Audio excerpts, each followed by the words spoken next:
I mean, that's fine. I was out partying last night That I believe. at a fancy Italian restaurant. I got a belladonna and didn't drink it. It was pretty. Hey, Bones, is there something you want to tell us? The blasphemy of not drinking. I don't drink. You know that.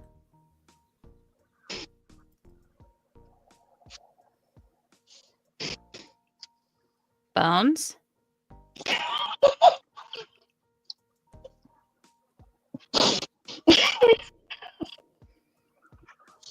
I'm snitching. Why are you looking at me like that? Because currently you're the DM. Ain't nobody here but the DM but you. I'm snitching. You didn't. By the way, you didn't break the resting Ronin face. For a minute, I did. You had to read it. She could see it.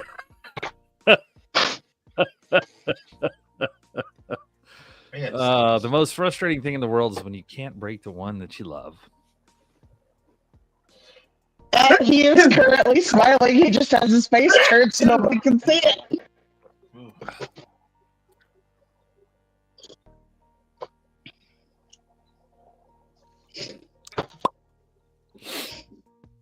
Okay, so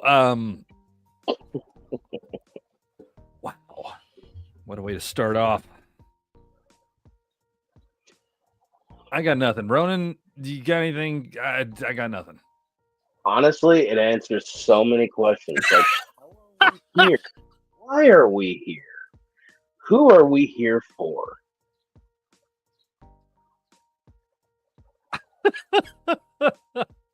And honestly, it's not me that has to go and explain it to your wife. Oh no, she would just be like, I want pictures or video. Facts. Hey, honey. Claudia is currently wearing a shirt that says "Sleeping with the DM." Have fun. She just said, "Have fun."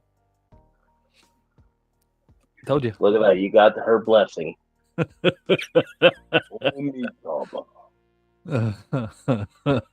son of a bitch. Okay. Welcome back. Do what? I see you met my mother.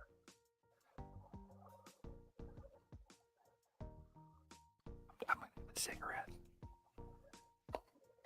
Because wow. Anyway, so we're streaming this on what? YouTube and Twitch. Everybody's got their Twitches up and everything else. Is anybody doing anything on TikTok or yes or no? No, the one who does the TikTok side of things isn't here, the fucker. Well, he had to work, so I'll give him that one. I had to work. I'm still here. Well, he's currently at work. I know. I'm just giving shit where I can. I know, but that means you get to do fun things with his character.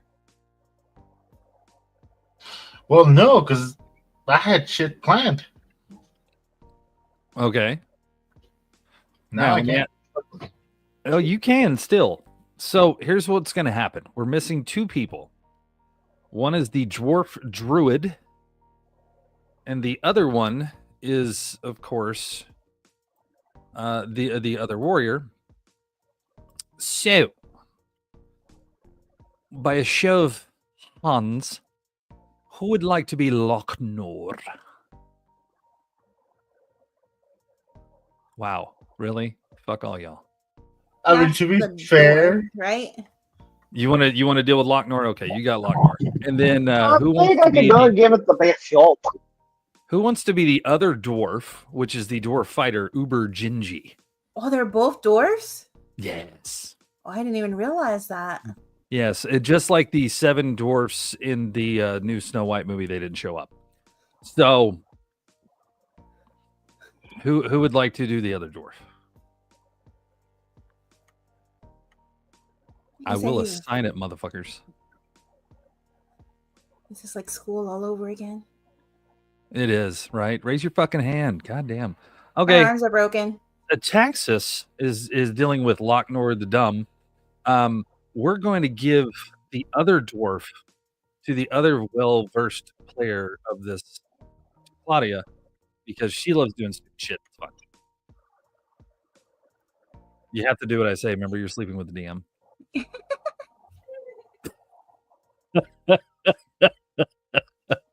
Oh, God damn it.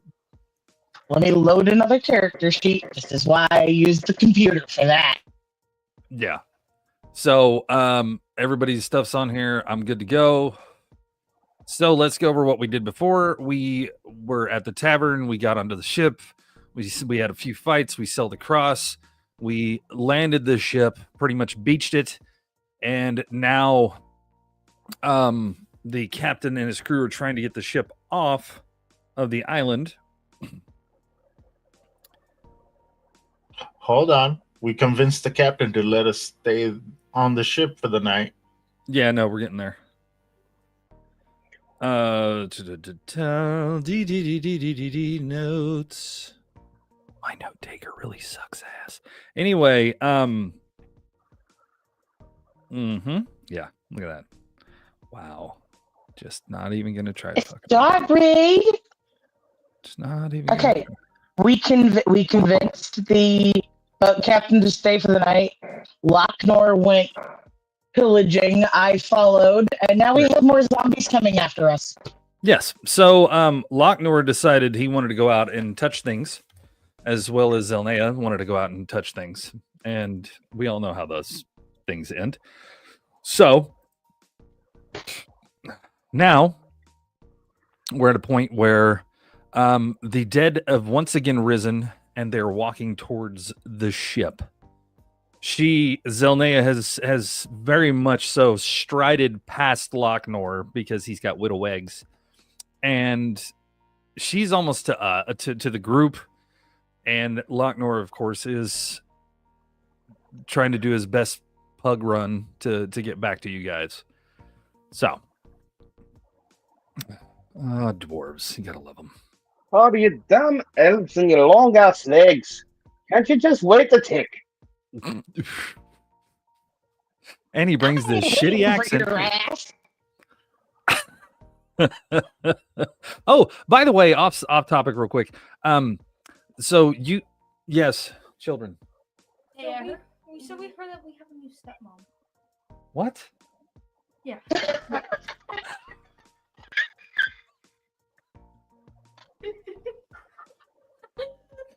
You can both go away now. Wow. Okay.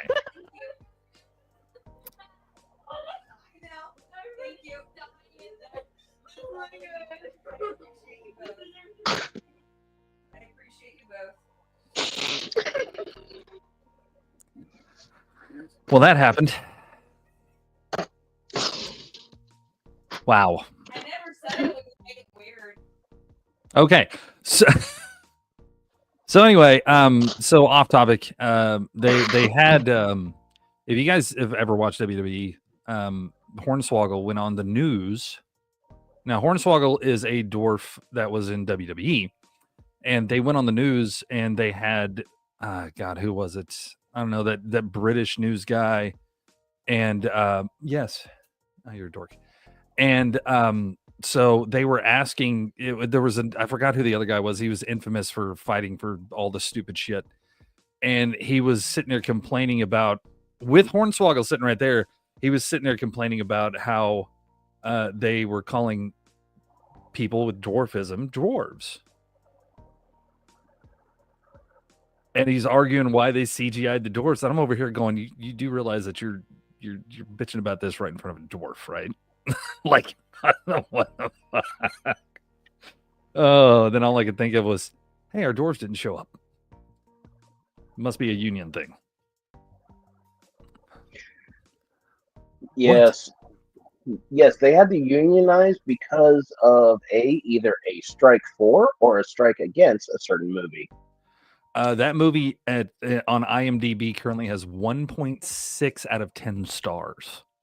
Apparently, Disney doesn't want anything to do with what's her name at all. They have dethroned the Dragon Ball Z Evolution. Yes, because didn't that have like finally 2.5? Yeah. Yeah. So I was just like, holy The shit. champ has been dethroned. And from a major motion picture at that. Like Dragon Ball Evolution was just trash, but people still gave it a decent review. That's pretty sad. Did you Okay. hear the fun fact though? The guy who played Piccolo in the Evolution movie Yeah. now plays Goku. What is it? Is it Goku Black or Zamasu? For free in Dragon Ball Super. Really? Yep, he did it for free because he felt bad for how bad that movie was. I mean, I wouldn't have done it for free, but all right. The Dragon Ball creators is like, oh yeah, you want to do it free? Sure, we don't have to pay. Yeah, let's go. Okay, so now we're at a point where these zombies have come up. These are all sailors and all that. They have no weapons. Of course, they're disfigured, stabbed through, bitten in half, crawling, walking. And currently, Lochner is running towards the ship. Zilne is already there. The whole group's there. So what do you guys want to do? I look at the rest of the group and I go, hate to say it, folks, we have another zombie problem again. Okay. And Arius? With a deep breath, I look at Atraxus. We need the dwarf on the ship. Sisters, I need y'all to create a fog around use your powers, your fire and thing on water to create a fog, blind the enemy as much as you can. Traxus, once you get the little dwarf back on the ship, you'll be our eyes in the sky. Anything that comes close, knock it off. If we can't get it, you push those bastards off. Bardock, smash. Does the rogue have a legible thought? Did you really just Captain America this whole thing? Like, this motherfucker watched Avengers and like, I'm going to do that. Oh no, I had that shit planned even before. Like, as soon as I found out what we're going, I was like, well, shit. Bardock. But I gave Arius fucking 2 weeks. But- fair. If you look at my background, my Goliath isn't all brute strength. It is tactics. Okay. You All just right. look like Grog after he lost his strength. Right. All right, girls, I need you to Spoiler alert! I haven't seen that. Oh, well. girls, I need you to give me a roll on your D20s and tell me what you got. Just a random roll? Just a random roll. Okay, dokie.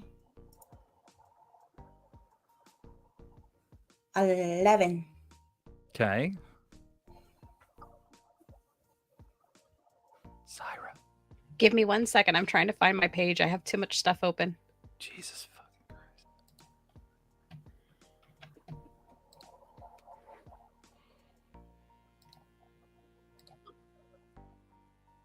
17. Okay. Mm. I'm gonna go ahead and give you two a success on the fog. So it was the roll for that was gonna be a 10. If you didn't get beyond a 10, then it was gonna fail. But considering how well your two spells have done so far, I dropped it from 15 to 10 to give you a half a chance. Because god damn it, if you would have fucking rolled under 10, I would have just stopped and been like, okay, we need to reset the whole thing. All right, so you two decide that you're going to do your combination of fire and water to make fog. You guys do. It's successful. And the fog shoots out basically from you two out into the ether of the world. And you have blinded the zombies who are now confused as to where their food went. Ataxis has, of course, gingerly lifted and thrown the dwarf onto the boat. And all that's left on the ground is going to be Arius, Zelnea, Bardock, Styra, Maya, and Uber Jinji. Easy, you bird-brained bastard. The Tushy gets more action than you. I hope to God he's watching, man. I He hope is. to any gods listening he's fucking watching. Oh, God dang it, man. He is watching? Yeah. Oh, yeah. Somebody take the femur out of my bag. You cannot dictate shit from the sidelines, sir. You just calm down, okay? You have no dictation. If you don't show up, you don't get shit. So calm the down. Now, okay, so that has been done. What is next for the crew? You guys going to run into the fog blindly and attack the zombies? Or are you guys going to... What are you going to do? Get on the boat. I thought we were already on the boat. So everybody gets on the boat. We're not on the boat. We're on the ground. You're on the beach right now. You've done the spell of fog. You've thrown the dwarf onto the boat. You guys are still standing there. Are you going to get onto the boat? Or are you going to not? What are you going to do? I'm with Maya. I think we should get on the boat and stop touching things. Okay. For the best advantage, we need to get on the boat. Okay. So we've I follow decided. the girls. We know you're a big lesbian in this. Which reminds me, Zelnea, aside from keeping us safe, we need the captain alive. So you're on captain duty. In the words of my master, make sure they don't touch the boats. I touched the butt. I was just going to do that. Great minds, great minds. Okay, so you guys get on the boat. The fog is rolled out. Zombies are just wandering around the beach now, trying to figure out where their meal went.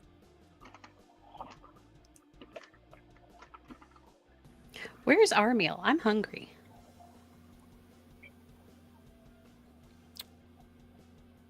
Figuratively or literally?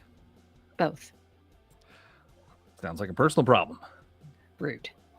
So you can sit on the boat and eat an apple while you wait on the fog to dissipate and you can see the zombies again and attack them. I don't know what to tell you. So we're all on the boat where you guys have gotten on there. The fog's rolled out. The zombies are wandering around. What's next? Yes, sir. Just a quick question. When the zombies started to go and do their thriller on the beach, is it from just a regular perception? Yeah. From just a regular perception, is it because of anything happening like with the island or say the time of day, or is it just someone poked it when they shouldn't be poking? Somebody poked it when they shouldn't have been poking. Pit Boss went to loot. He went to loot the zombies. He touched one. They all came to life. Are they a hive mind? I don't know. Are they? I don't know. He touched one and they all came out at the same time. So I was wondering if they a hive mind. They could be. They could not be. I don't know. These are questions you're asking yourself. Are they a hive mind? They might be. Possibly or possibly not. So what do we do while the zombies are doing the thriller on the beach? So if we look over the side, they're still, or the bow or whatever, they're still there dancing. You can't see them. The fog's rolled out.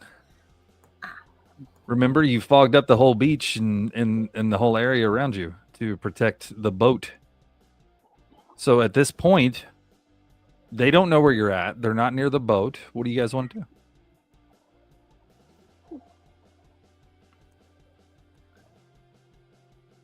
do? Yes, Bardock. Okay, I go over to one of the crewmates and I say, "Give me your dagger."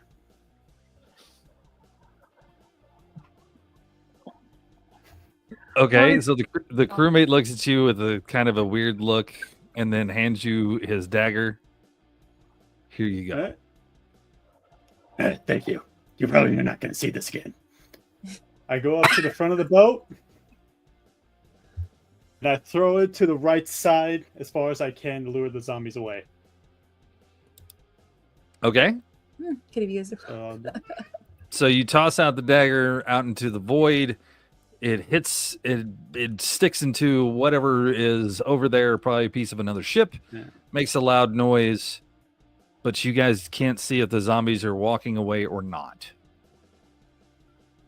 You can't see shit, there's fog. But do we hear anything? You hear the thunk. You hear a few "Ohs." That's all you hear. They're on sand. You don't know if they're turning around, if they're still coming towards you or what. Arius? Captain, how much rum do you have on your ship? How much room? Rum. Oh, rum. Oh, boy. That's going to be a fun one to... Do what? Yeah, I know I have a U.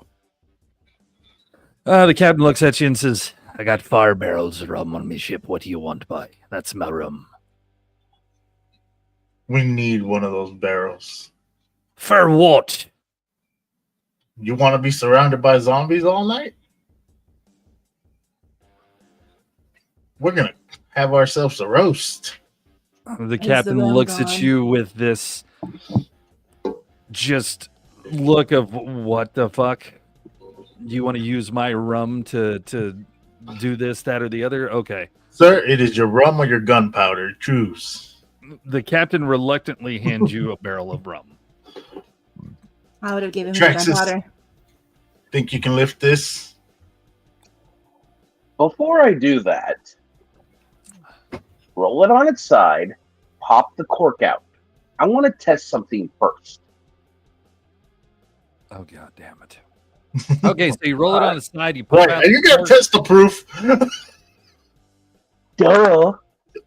So you roll it on its side, you pop out the cork, some rum spills onto the deck. You kind of tilt it back to prevent any more rum from coming out. I take a random rag, soak it and what's spilled onto the deck, and then bring a torch close to see if any of the fumes catch. That some bitch lights the fuck up because the captain only drinks the good shit. That ain't rum, boyo.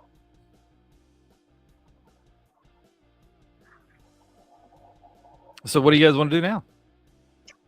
Well, Ataxis is going to go and take the barrel, now that it's opened, and start to fly in a horseshoe fashion around the boat that is currently beached. Okay. And you're going to make it rain. Oh, yeah. Coins and all. Coins and all. Oh, this is D&D strippers for rum. Jesus. Okay, so you fly around and you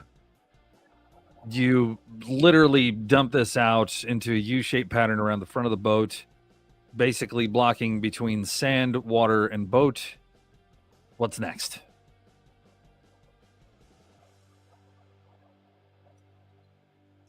We like that bitch. Now, Okay. I don't want to risk messing with the fireball, so we'll throw an actual torch. No offense. Okay. Who's going to throw the torch? I'll throw it. Mount Bardock already raised his hand. Okay, Bardock, I need you to roll. All right. Oh, fuck. Got Well, 3. Bardock throws the torch into the ocean. So now what?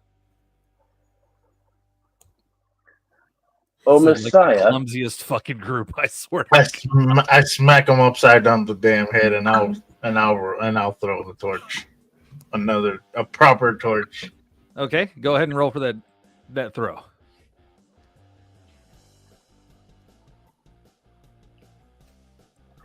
Miss Saya, if you don't mind, could And you so- just sneeze in that general direction? So you follow Bardock's lead and toss it into the ocean. The ocean is not rum. You know what? Maybe the fog's a little thick. It's It pretty just means we fucking thick. did our job. Okay, Syra, you want to give it a fucking firebolt, or you want to? There's like 2 more torches on the ship. If you guys want to try to toss those, or you can have Syra throw a firebolt at it. Is the vote Syra? If you for some reason miss, I'll try throwing the torch next. Okay. Oh, for the love of God, I'm sure they have a flint and 11. steel in the bag. Oh, Syra really tried to concentrate, but the Ataxis stood by her and farted, and the firebolt went way the fuck off to the other direction. Of course, she got mad and yelled at him. We have 2 more torches, or you can try another firebolt. I'll try the torch just because I want to throw it. Okay, go for it. Let's see if you You can said a do it. D20, right? Yeah. I'm gonna throw it everything I've got. I'm not a fire person. 11. Why am I going getting Holy 11? shit. The water mage takes the torch of fire, throws it, and with just supreme accuracy hits that rum. The rum ignites in a small explosion and just lights the entire front up around the Yay! ship. Unfortunately, that also dissipates the fog. I can see the zombies now. Now you guys can see the zombies with a wall of fire in front of the ship. Now the zombies see you guys, they turn around and they start their slow, methodic Michael Jackson walk towards you. Yes, Zelnea. I thought he lit up the ship next to us, not ours. No, he went around the front of y'all's, didn't you? Yeah, it was the stern of the boat, or whatever the hell it's called. Okay, I thought you said the boat next to us. No. Okay, so now you guys got zombies walking towards your boat. They see the fire, they see you, they see yum food time, and they're getting closer as we speak. What is your next move? Wow. Anybody else hearing Vincent Price? I'm gonna look over as I see him coming by, and I'm gonna be like, if they walk through the fire, do you think they're gonna smell like food or smell gross? They're bloated zombies. They're gonna smell gross. I guess we'll find out. Science. I point out a feathery finger. Hey, look, Locknor, I see your mother-in-law.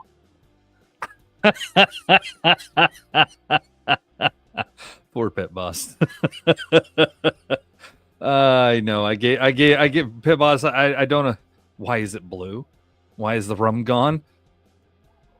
Why is the ram gun? What the hell? Did you learn how? Wow. Okay. So I'm just reading Pit Boss's dyslexia. So at this point, the zombies are now walking up towards the wall of fire. What y'all doing? Are they like stopping? Or are they gonna just going Oh through no, without they're just it? walking. They're just walking forward. They're gonna walk straight into it and right through it. Hmm. They're gonna catch on fire. They're gonna melt. They're gonna be nasty looking, all that good stuff. But they're still coming because they don't understand that fire burns. Fire bad. Fire bad. So they're gonna melt and look nasty.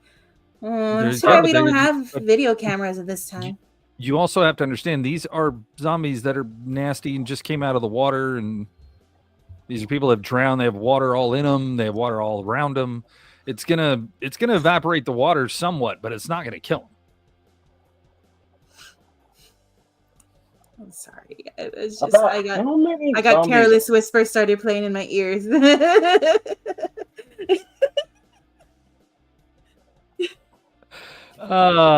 Shut up, Meg. Okay, so what are you guys gonna do? People gonna hop down and fight him? You guys gonna fight him from the ship? You gonna let him get to the ship? What are you gonna do? What's fine? We have the high ground. We're staying on the ship. Okay. What are the numbers? You got right now as it sits, since this was the accumulation of at least 7 ships. I want to say you at least have 15 zombies coming at you guys. And that's just what washed up on shore.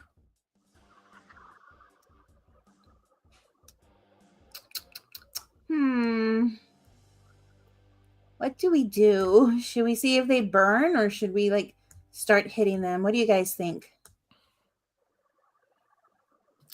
As you guys debate, they keep walking closer. I look at one of the creatures coming at us, and before nobody can hear anything, I say something under my breath. And if this works, net 20, I do 2d8 radiant damage To one? to one of them. Okay. Well, if you did 2d8 11 radiant points damage, no, he's done. Okay. Now I want, since she took the initiative of attacking, I'm gonna have everybody roll for initiative except for Zelnea.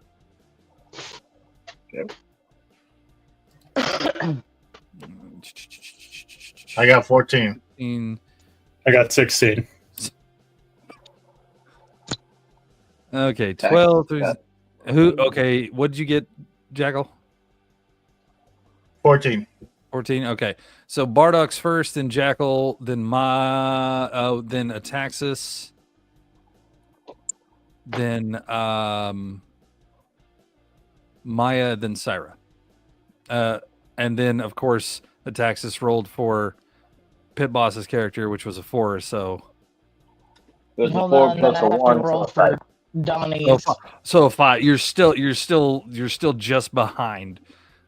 So that'll be that, and then the other dwarf got a 1. Wow, these dwarves are high hoeing today. Oh, you say hi ho, but we've heard the word of our species, of our ancestors. Rum. Okay, Pit Boss keeps sending me snaps. He's trying to control his character for Snapchat right now. Well, Can't it's control your just character very through Snap, homie. unfortunate.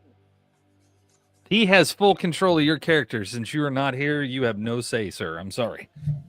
So, let's go with Bardock. What you gonna do, bud? All right. Well, I'm gonna pull out one of my hand axes, and I'm gonna throw one at one of the zombies, and that will give me an action roll for Okay. another attack. All right. So roll to throw.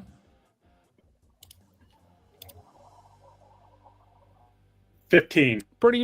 You're pretty accurate with your axe. You throw that son of a bitch Now at a he's zombie, accurate. and you smack him right between the eyes. All right. I need a damage roll from you though. Oh yeah, 8. he crumbles into a pile of slop. Okay, and you have a bonus action, yes? Yes. Okay, go for it. And What are you gonna do? I am kind of. I know they're still on the ground, and we have that wall of fire. So I'm kind of hop down and get my great axe ready for a cleave. So you're gonna stand in between the ship and the wall of fire. Yes. Okay. So you gingerly do the Batman backflip, do the superhero landing. You're there with your axe, ready to rock and roll in case any zombies come through the fire. Correct. Okay. Next, we have the Ataxis The Birdman. All right. I am going to take flight, have a dart in one hand, toss it at some zombie that's far away, Okay. and then use my bonus action to unarmed strike one of the zombies in front of me because I went past the fire line. Okay. So roll for that dart.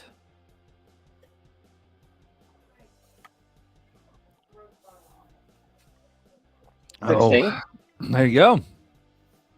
You toss your lawn dart out because we know how dangerous those are. It goes sailing and it hits a zombie right here. So now I need your damage roll.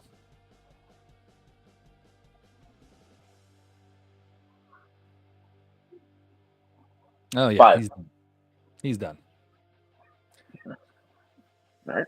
He falls back like a cartoon and just lands on the beach full on. And then now you're going to do a flying clothesline to somebody? Open palm. Open palm bitch slap.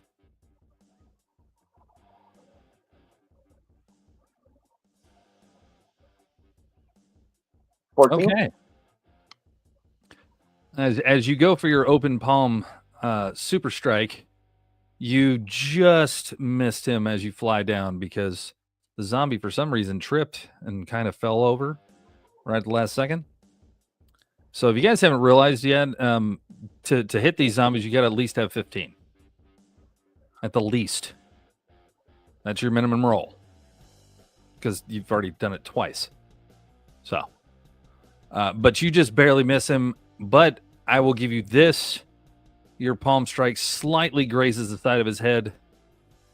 So go ahead and roll the damage on that. And we're going to make it half damage, which is 5. So your super monk palm strike has a delay of hit, I suppose, and caves in the side of this thing's head. As it already has tripped and fell, it just keeps on going and crumbles down. So that's what? 3 out of 15? Yep, so 12 left. So we got 12 left, and they are drawing closer to that fire, closer to Bardock, and now we are going to go with... Oh, shit. Who's next? God damn it, initiative rolls. It was going to be... That was the Taxes. So... Maya! Hey, it's my turn. I am going to throw an ice knife to the zombie that's in the dead center of all of them. Okay. Give me a roll. To do 23. Why couldn't you done that with a fucking torch? Or yeah, The torch? no, you Was did that with the 17. torch. So you're pretty accurate today. You're feeling yourself. You're loving Okay, it. So for damage, You zip out this little ice knife you make. yeah, And- the and ice knife when it hits, or misses, it explodes and hits every target within 5 feet of it. Okay. They have to within- succeed a dexterity saving throw, though. Okay. Well, within 5 feet of those of that certain zombie that you hit, and the ice knife damages. Does the damage lessen on the Nova? For the other one, they have to succeed a dexterity saving throw or take 2d6 cold damage. Well, the one you hit did not succeed. I can tell you that. Right. I'm rolling like Syra right now. Just okay. And then for the ones around, I'm gonna give you 3 that is around that one.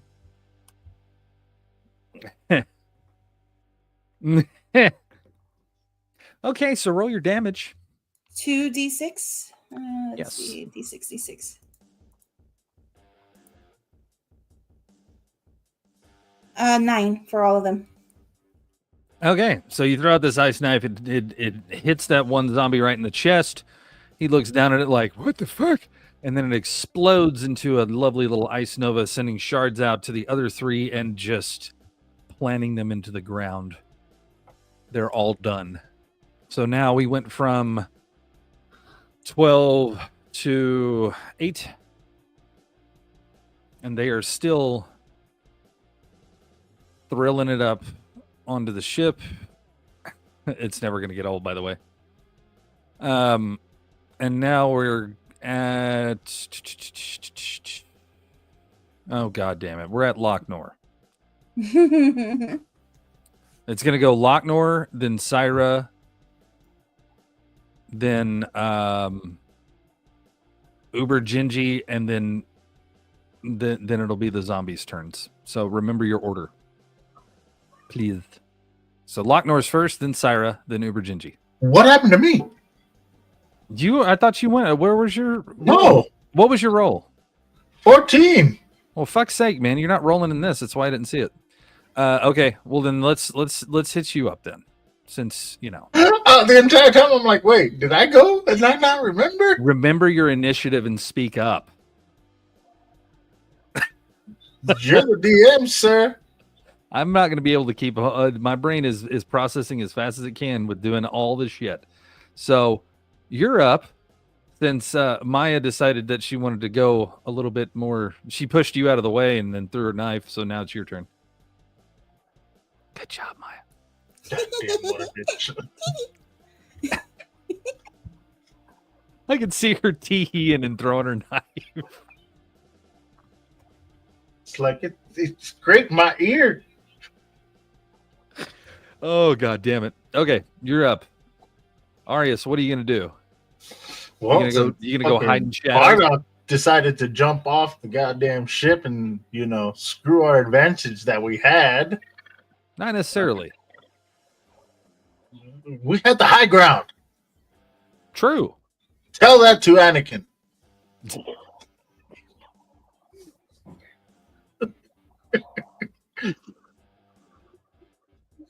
I need to make a Okay, you shirt. I need to make a muscle shirt that says that shit.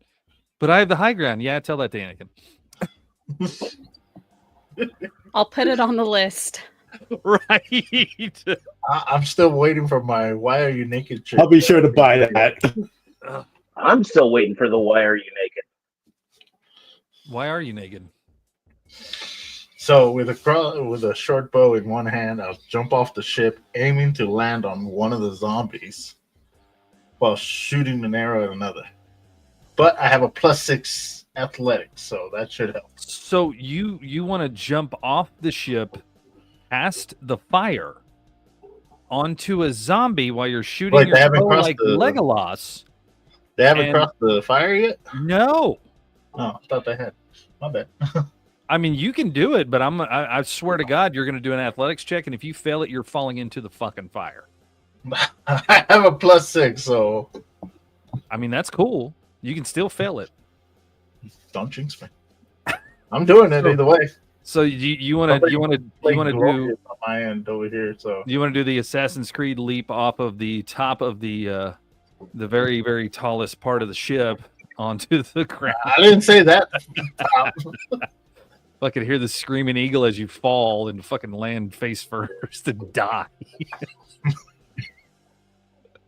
Oh, okay. So you jump off the ship. You got your bow. Are you going to shoot your bow as you jump? Hang on, I can't hear you. We got audio playing in my ear. Thanks to Rowan. Okay, what? So are you going to jump off the ship and shoot your bow as you jump? Yes. Okay, I want an athletics check from that. Because, you can miss really, really easily while jumping and shooting a bow. I got 10. That is with my +6. So you hop up onto the railing of the ship, and as you go to jump, your feet go out from under you, and you slip and fall gracefully, landing on your feet, Superhero. and your arrow decides to go somewhere else. probably in the ground in front of you because you fell face forward. So, I'm okay with that. At least I but didn't you fall landed. off it. I'll give you that. Yes. Do you have any bonus actions, or you're going to stand there right next to Bardock between the ship and the fire? No, I don't have bonus action. Okay. So next is Locknor the Smart.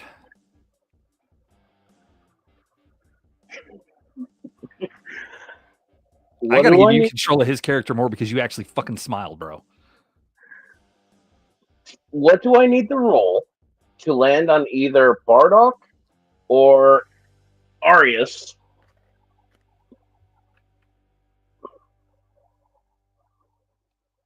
I have no fucking idea what you're about to do, but I'm down for it 100%. Just give me an athletics check, please. You are going to want me to play this character. Okay, I will so tell you. give me an athletics check on a dwarf, which is probably -2 on fucking athletics. Hey, +1. Oh, is he +1 on it? Oh my god, he is. Son of a bitch. All right. What's your roll there, home slice? 17. A 17. So Locknor the athletic, somehow more athletic than the rogue, decides to hop off the ship. What is he going to do? He's going to hop off. He's going to 1 foot one of the tall brutes, push off, going through the flames, using bonus action control flame, give a wink to Saya, and push out the flames 5 feet into the zombies. Okay. Then, with the action, sickle in hand, try to behead a zombie. Let's have some rolls on this. By all means. Give me a D20 roll for the fire.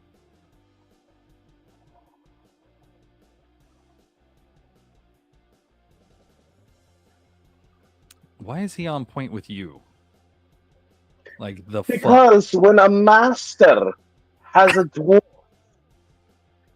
he can do amazing things. Fair enough. So you do a triple twist backflip, landing on top of Bardock, who just kind of nudges you off as you push the fire fucking 5 feet forward into about 3 zombies, igniting them. But they're still walking forward. Now you have flaming zombies, but I need it to hit with your sickle on one of the lovely fire zombies now that you have.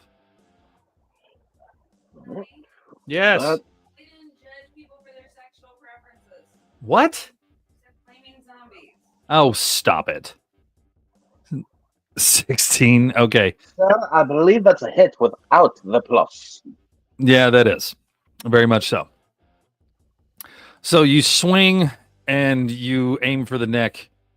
I need a damage roll, please. All right, 1d4 plus 1. That'll be a 4 total. Okay. You lovingly and gingerly, with the athletics and abilities of somebody that should not have that, slice off the head of a fire zombie, but now you're standing in between 2 others. Hey, Pincushion, do you mind giving me some support here? I can't keep doing this all by myself.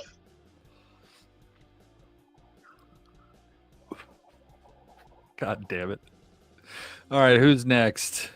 Syra? Have you... No, you have not gone yet because that is your 3 right there. Is it Syra or is it Uber Gingy?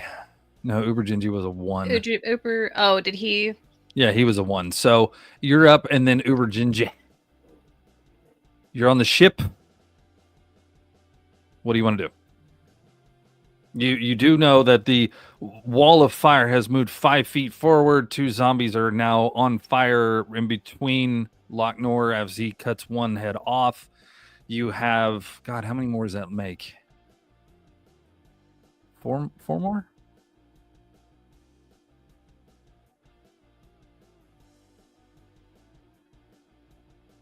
Six, 7. 7 total, so it leaves 5 more behind. Okay. So you got 5 behind the fire, 2 that have passed through unwillingly. One got his head chopped, and you are sitting there as these fire zombies are still walking forward towards Locknor now. They're slowly melting. I'm going to go down to the hold and grab some marshmallows.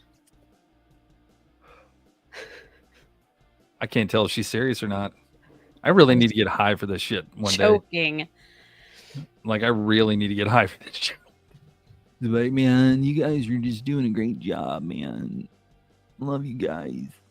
You guys are awesome, man. She is hungry, so there's a good chance she might be serious.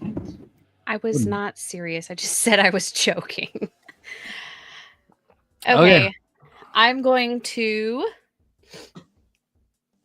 jump off the ship and go grab Locknor to get him away from the other freaking zombies. Okay. First. So you're going to jump off the ship. Yep. Okay, let me have an athletics check. A lot of fucking people trying to do acrobats today. Oh, I'm dying. Okay, as you try to jump off of the ship, you, just like your husband in real life, your partner in crime in the game, decide that you want to slip on the same area as he did.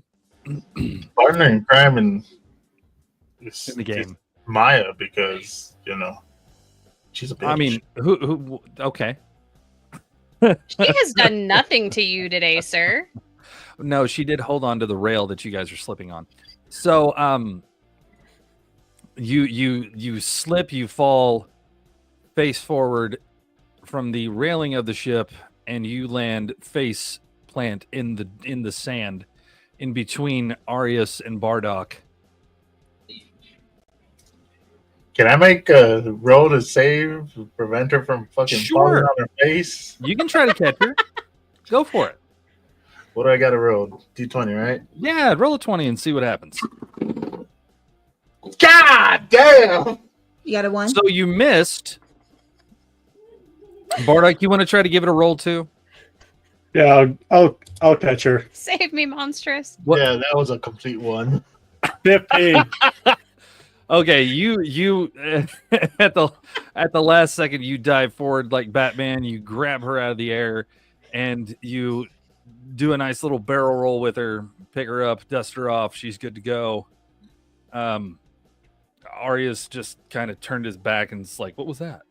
You okay, sis? I'm good.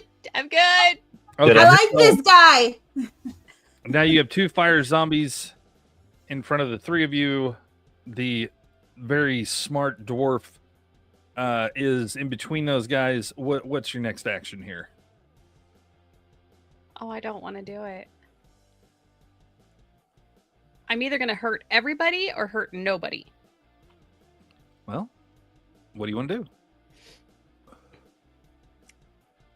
I'm going to drag Bardock over to where the dwarf is and produce Firebolt with 120 foot radius. Firebolt Firebolt. or fireball? Firebolt. Firebolt doesn't have a 120 foot radius. Yes, it does. The Range fuck? is 120 feet. Firebolt. I know the fireball does. The fireball does. Yeah. Oh, hold on. Firebolt, that is how far you can shoot it. There you That's go. the radius. I was gonna say I've used firebolt plenty of times. I know that doesn't have a 120 foot radius. Otherwise, I would have fucked my whole crew Range. up. Okay, range. All right. So you're gonna drag Bardock right up. He's a shield. You're gonna drag him right up next to the 2 flaming zombies and the dwarf, and then you're gonna go ahead and try to cast firebolt. on the flaming zombie. Yes. Okay, go. Let me have a to hit roll, because your rolls have been fucking super. 16. Holy shit! Well, if you're that close, you can't miss. So you launch the firebolt at this zombie in front of you. It hits him in the chest. The zombie's still on fire. But go ahead and roll me a damage roll. 7. Well, you lovingly hit him Patted right it in the on the chest. butt. He goes flying back through the flames and does not get back up. The fuck? You had to literally get it within 2 feet of something to hit it. These computer dice don't like me. I want my dice. Hey, you got a second camera? Get your dice rolling and so, all right. That leaves Uber Gingy, the dwarf fighter. We have a small problem. What's that? His character sheet isn't complete, so I can't see anything. Is it not still? Fuck. Donnie? It is still not complete. So Okay. I'm just gonna hide him. I'm just gonna hide him. Keep the captain safe. Okay, Pretty so much. Uber Gingy's The gonna. dwarf is keeping the captain safe at this point. Okay, Uber Gingy's gonna stay on the ship, keep the captain safe. He's the That's guard. the It's the zombie's turn now, so we're gonna go with the first zombie, which is the flaming zombie. Okay, and then we have what? 4 more behind him? 4. Yes. Since it's the start of the flaming zombie's turn, how much damage does that zombie take from the flames? Give me my caltrop.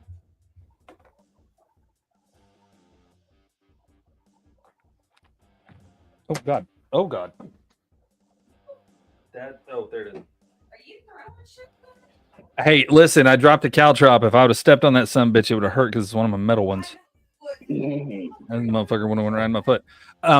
Well, since the start of his turn, he's been crispified and falls into a heap. A lovely lump of burning, smelling flesh. So, how many we have behind? How many do we have behind him? 4 or 5? 5. Okay. Okay.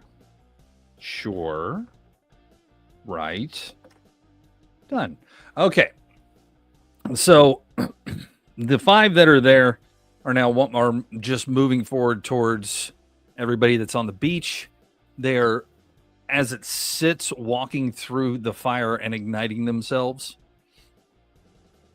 And we have 5 fire zombies, and they're going to go after the lovely dwarf since he is sitting there up front, just chilling.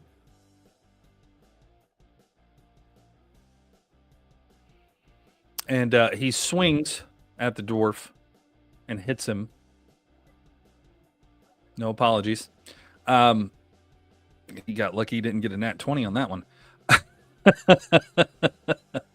Let's see. We're going to give him this. And, okay, the dwarf, Locknor, is going to take 2 points of damage plus 1 point of burning. And then the next zombie is going after Bardock. And he trips and falls in front of Bardock while he's trying to swing because Bardock has the agility of a cat, apparently. The next one, we'll just call that a swing and a miss 2. And a swing and a miss 2. And a swing and a miss 2. Not even gonna try to. Yes. Can Locknor the Forever Gone use a opportunity attack. Absolutely. Oh god damn it! You're just keeping me entertained with this shit. All right. He wants to use an attack of opportunity, and he definitely hits with that attack of opportunity. Alrighty, that would be 2 points of bludgeoning. Okay, you hit the zombie, you completely knock off one of its arms with that hit, but it's still there, still on fire, still reaching for the old Loch-Nor because he loves those braids on the druid head. That's right. You go and touch me, I'll touch you back.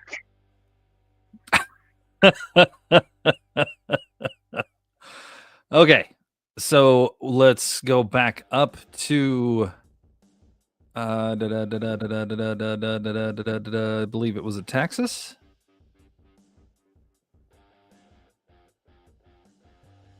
Let's check. Missing I some, technically started the fight,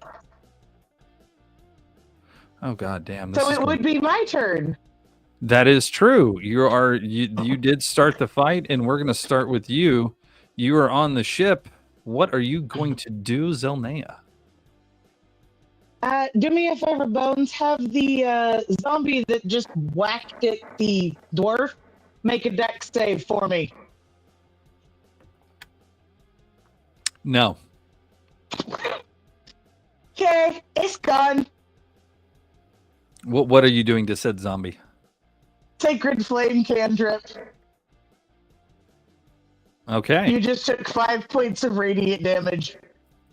You Because gave you failed the dex save. you hit a zombie that is on fire with one fucking hit point and one arm with Jesus Christ, woman. Like, that's overkill. The thing just crumbles. It literally, I'm not even going to let it crumble. It's going to fucking disintegrate and fade in the wind as ash. Radiant damage, motherfucker. Oh god, it's got in my throat.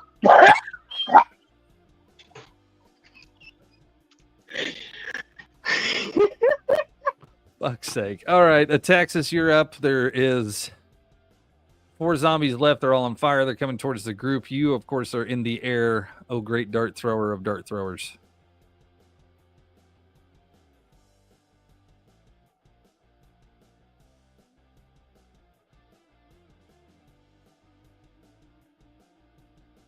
Oh, no, wait. It wasn't Ataxis. It was Bardock. Oh, wait. No. Nope, it was Bardock and then Ataxis. Yeah, okay. So, Bardock, you're up. You have 4 flaming zombies All right. in front of you. What do you want to do? And they're on the ground, correct? Yes, each one of them has taken about a hit point's worth of damage from the fire. So they're pretty burning right now, and it smells lovely down there. All right. I go for all 4 of them and cleave their heads off. Oh, you better roll something good on this. 17. Son of a bitch. And 1d12 plus 3 of slashing. So I got a total 8 damage. You do your axe dance and take your double-bladed axe and literally give one big swing and just hold in one. 4 heads come off, 4 heads go rolling. They fall onto the ground. The fight is done. Now, Hey, you at this big point- bastard! Yes. Head off! Well, you can't cut your head off. It's too low. Now, that being said, everybody has hit level 2. Yay! I'm going to give you guys a little bit of advice here. This is just you guys done fucked up Ron with this whole situation in a sense.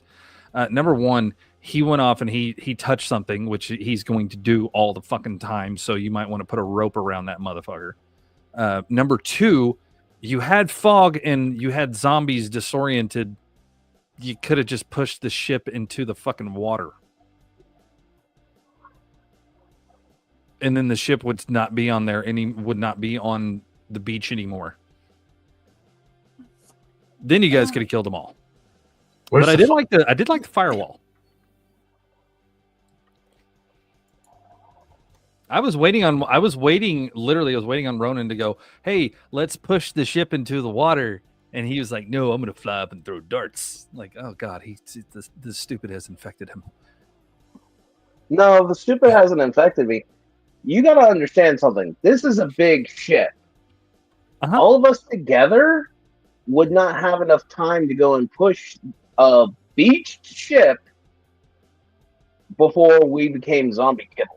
You have a water mage, a full, not a full crew, but you got half the crew on there, plus you guys. You're looking about maybe fucking 6, 7, 8, then probably about a dozen on the ship. So you're looking at 20 plus your water mage. I'm pretty sure you could have unbeached a ship that's barely on the beach. I was literally waiting for somebody to say, hey, let's all get down there and push this sumbitch in. Let the water mage try to manipulate the water to, But you guys were like, no, we want to fight. And I'm like, fuck, okay. Yeah, and if the water mage failed, then what? You guys would have been pushing at the ship. The zombies would have heard the noise, but they wouldn't know where it's coming from. You might have got 1 or 2 zombies through the fog to come at you guys. But instead, you guys decided to take on all 15 in brilliant fashion and save Sire from face planting. That was beautiful. Now, the wife would have done something completely different. She would have probably taken that barrel, put it down there, let all the zombies get near it, and then hit it with a firebolt and let it explode and kill them all in one fell shot. But she also said, after you decided to pick up the barrel and make a firewall, she said, oh, there's a me there. You're lucky zombies are simple-minded because they would have just walked around the firewall through the water at you guys. I know Ronan was waiting for that little gem, but sorry, they're simple-minded creatures that want one thing and one thing only. Now, you guys all hit level 2, so go to your character pages and level up. We're going to have Uber Gingy do his own after we get him settled. If he cannot get settled by the next time, it's a simple fix of just saying. So, Donnie, if you're watching, remember that. I'm a dwarf, not a bobber, and this ain't fishing for zombies TV show. Yeah, you can get yours. I mean, hell, you could probably do it right now if you just want to go on to D&D Beyond and do it now, since you're watching the show. But everybody go ahead and do that. And whenever y'all are done, let me know. We'll go from there. 2, 2, 2, 2, 2, 1, 1, Done. 2, 1. Done. We need Syra and me. no, who's purple on? We never figured that out. Yeah, I don't know who. Oh, that was but he supposed to never be Purple showed up. Bruce. That was supposed to be Bruce. He never showed up. So Yes. we're because gonna of go the ahead whole He's and on the remove other side of his- the world. yeah, I'm gonna remove his character. So he from, just died back in the tavern. no, he tripped and fell into a pile of feces and drowned. He never made it to the tavern. No, he decided to eat shit before he got there. Ba-da-ba-ba-da-bye.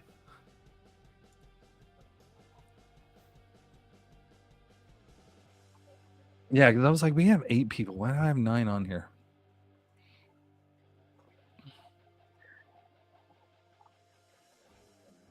So everybody's Level 3 is gonna done, be but the one the level. dwarbies.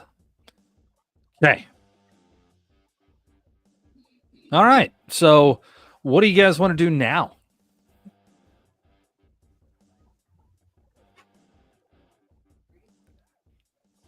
I just searching the bodies that we get, all the zombie bodies. Start picking. Like half of them are turned to crisp, and one of them is fucking ash. What are you searching? So It's a big leftover gold. Charcoal?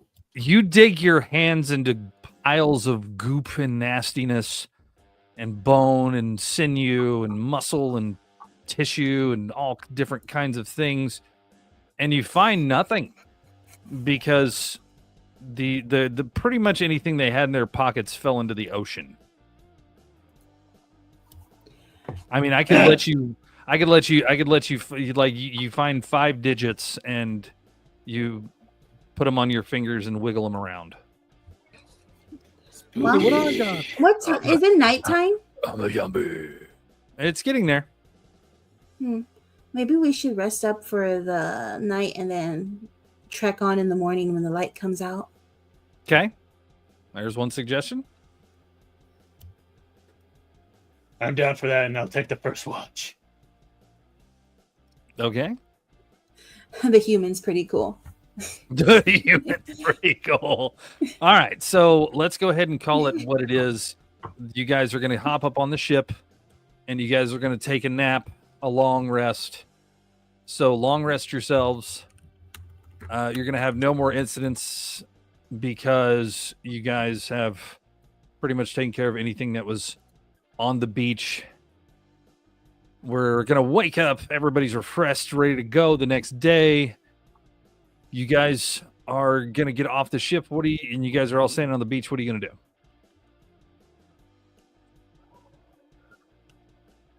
Okay, group. As a reminder, this green fog shit gets thicker the more we go inland. There are 4 towers, 3 of which are still whole. The 4th one is kind of half crumpled. And judging by our luck, more of last night. This fog's not dangerous, like for us to breathe or anything, right? Did we determine that? You haven't walked in the fog yet. You guys are now standing on the beach. The ship's still beached behind you. The fog, the forest and the fog and everything's in front of you. You guys got to decide: are you going to do what or what? What are you going to do? Locknor, my good buddy, as I put a feathery hand onto his shoulder. Could you do us the honor and the privilege of just walking about 20 feet that way? What the fuck are you on about?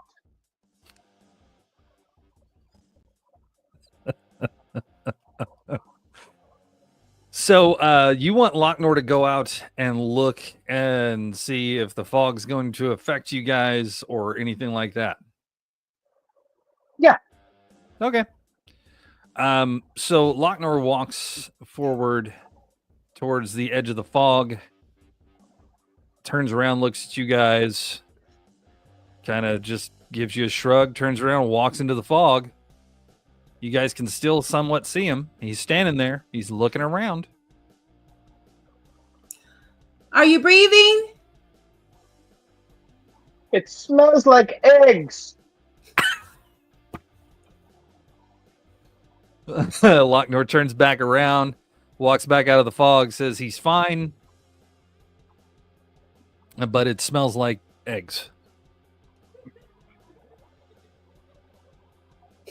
That's right. Hey, buddy. Yeah, what's up, you feathered bastard? You got something right here.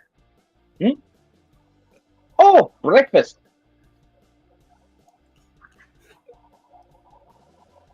Oh my fucking god. I'm gonna die. Okay. So you guys have realized that it's okay to walk into the fog. You guys have also realized that the ship is still beached.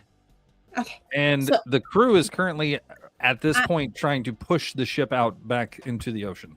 I think we should go explore, but I did make a promise to the sweet little captain over here. I'm gonna see if I could get the boat out for them. Okay. So give me a roll. Give me a D20 roll. Could she get advantage if everybody in the party goes and starts shoving into the ship? Abso-fucking-lutely. Let's do that. So everybody walks up to the ship, starts giving it a push. The water mage is behind him doing her little oogly boogly Shape dance. water. Let's see.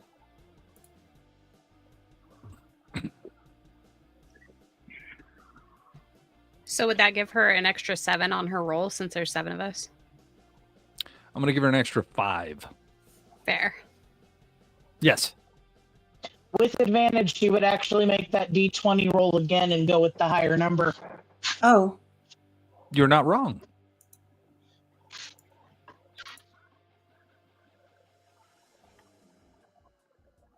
Well, there you go. Okay, so everybody gives it a nice little heave-ho. The mage does her little finger thing and a finger thing. wiggles her digits at the water. The water says, "Oh, okay," and starts pulling. It starts coming up more towards the ship. My spell is making it a little oogala boogala. Oogala boogala. And the ship gets pushed out. The crew jumps onto the ship, and the captain looks at y'all, gives you a salute, tells you, see ya whenever you're done. And they go sailing off into the distance, leaving you guys on the beach. Now, Arius, you didn't happen to go and nab an extra keg or two, did you? Unfortunately, no. We need the captain to come back. And if I Yeah. steal from him, oh, he may just ditch us. bro, you Although now that you mention it, before I forget, I reach into my sack and pull out a potion of light. I did grab this. Wait, are you the reason why we got in trouble? No, I found this on the floor. What is that? We got searched because of you. Because of me? What did I do? I found this on the got floor. them violated. So violated. I found this on the floor. Actually, you guys didn't get touched. The Bardock scared the living shit out of those guards. So you I guys know, were but I still feel untouched. violated still from the feel way violated. they were looking at me. grabbed my water boobies. So What I squishy. did for you. What did I do? I found this laying on the floor. I thought it was nice. I decided to pick it up. I don't know what it is. We got to keep an eye on this one. So Arius is bragging about his bottle of milk. It's a white viscous liquid. I mean, what the fuck else do you want me to say? It's I thought you called it a potion of light. it is, well, that's what the shopkeeper told them, was that it was a potion of light. It's just a milky liquid. It could be milk, it could be nut, it could be magic light. You don't know what it could be, but he told you that it was a potion of light. So, now that you have bragged about being a thief through the entire group and why the girls got their booby squished. Hey, hold on. I have a Attempted. Maybe. Attempted squish. investigation. Can I try to figure out what it actually is? I mean, if you want to give it a shot, yeah, go for it. I will take a finger, dip it in. Just a little, tiny. You're gonna open the fucking bottle of the stuff you don't know what it is. While he's doing that, I'm just going to count all the items in my bag so I can keep count. Are you sure you want to open this bottle of stuff you don't know what it is and stick your fucking finger in there? Maybe take a little whiff before I do, see what happens. Are you sure you want to open the bottle? No. You know what? No, I can't give you any more fucking hints than that. Go ahead, enjoy blindness. Hey. It may not be a potion of light. Might just be goat's milk. You don't know that? Just Okay. leave it alone. You want to roll to pop that bastard off there? No, I'm good. Are You you can sure? totally do it. Go ahead.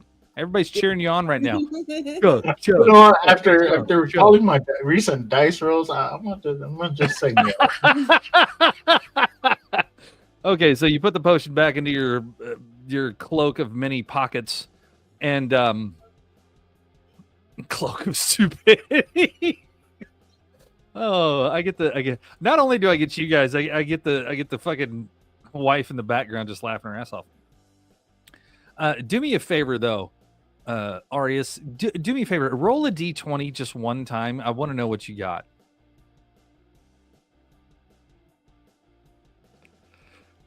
Yeah, you did. Oh yeah.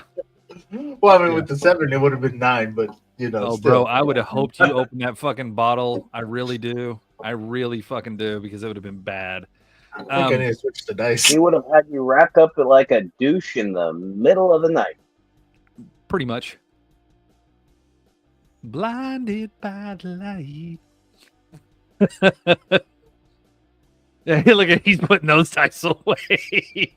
Okay, so what are you guys gonna do? You guys got the forest ahead of you. What do you guys want to do? All right, guys. What time is it? It's morning time. I was gonna say adventure time, but yes, thank you. Adventure time! Adventure time! Whoa! Andale, Come on, vámonos. grab your friends. Whoa. Don't be bringing none of that speak into here now. God damn it. This is America. We don't do that around here, do we? I don't know. I'm just being a little Trumpy. Don't call ice. So Maya decides that it's time to clap it up and get everybody in the middle of the circle, put hands together. 1, 2, 3, adventure time. So what do you guys want to do? We're off to see the wizard, the wonderful Wizard of Oz. We're gonna So go our choice arm in is- arm, skipping together. So, correct me if I'm wrong, but our choices are either going into the forest or going to the broken down tower. The tower is in there. But which one was closer, you said? Do what? You have Correct. the forest. You have the said, forest. there was fog, 4, you- right? Yeah, you have from what Ataxis has seen. You have the forest and fog in front of you, and in the middle of all this forest and fog is the 4 towers that are sitting there. One's broken, 3 are erect. Yes, I said erect. And you guys now are on the beach, standing there. What are you going to do? Is the broken one the closest, or are the wrecked? Which one's closer? They're all in the same area. Oh, shit. Okay. Before we go anywhere into that, might I suggest we pull out some rope or hold hands? I don't trust that green shit. Okay. Some rope or hold hands. I mean, I'm game for both, but let me see if I have any rope in my bag. Somebody's got some rope somewhere, don't they? Don't you all have We should all adventure? have, we I should do. all have rope. Ooh, I found some. Are we gonna hold hands while we're holding the rope too?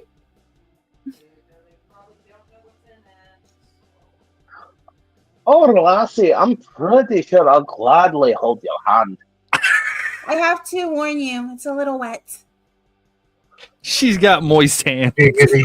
They're Don't cold and touch my clammy. sister. I get a little clammy in myself when around the pretty folk. Don't touch my sister.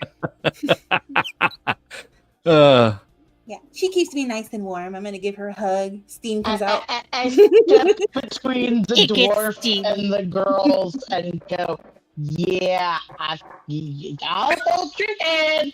You don't touch the girl. Okay, so you guys are you guys gonna hold hands and skip through the forest? Or are you guys gonna tie off the rope to something and hold on to it and walk in? What are you gonna do? I think our rope is like 50 feet, right? That's what we get. Yeah, So are we gonna tie, like, what do you think? Are we gonna tie them like together to see how long we go? Is that what you were thinking? I'm thinking we go and put a loop around our each of our waists, using 2 coils of rope to go and cover all 8 of us. Because there's just something about this that screams, don't just walk in there willy fucking nilly. Unfortunately, there is one bad What, all 50 is gonna fit around the waist? scenario with that idea. One of us goes over a sudden dead drop. We all go. Well, if you go down a sudden drop, maybe, but if it's the ugly hill digger, maybe not. Ugly hill Why digger. we're putting you at the back of the line, Mr. Goliath, sir. Also, tying you up would kind of be at a disadvantage for you because you can keep an eye in the sky. This is assuming that I would be able to go and see where y'all are when we get into the thick of it. But I'm also imagining worst case scenario of somehow we get into that mist and we're automatically separated. This is true. We'll But tie a if we- step. We will tie a separate length of rope to him and just make him a parade float. Oh, like a balloon. Yeah, A bear our own balloon. nice parade balloon. Which one was it that popped and caused utter calamity back in the 90s? Wasn't that the Stewie? The Hindenburg? I don't think that was the 90s, but that's funny. Out of character, I'm pretty sure Jackal wants to do that to me anytime we go shopping, is pinch a balloon to my back so he can see where I'm at. Oh, the amount of times that I want to go and pinch a balloon or just tie her to the cart.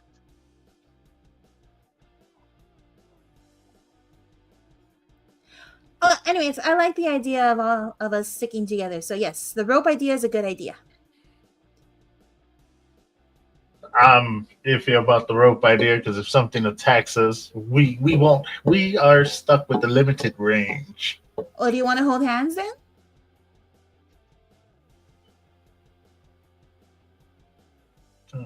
Don't want to hold hands.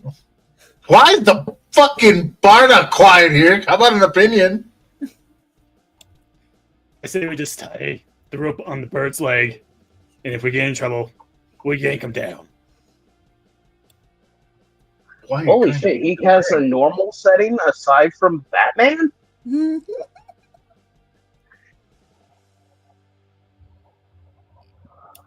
Oh Got a problem with that? Oh no, bro. Oh no, it's not Batman anymore, it's Bane. Oh, yeah. Tie the rope to the bird.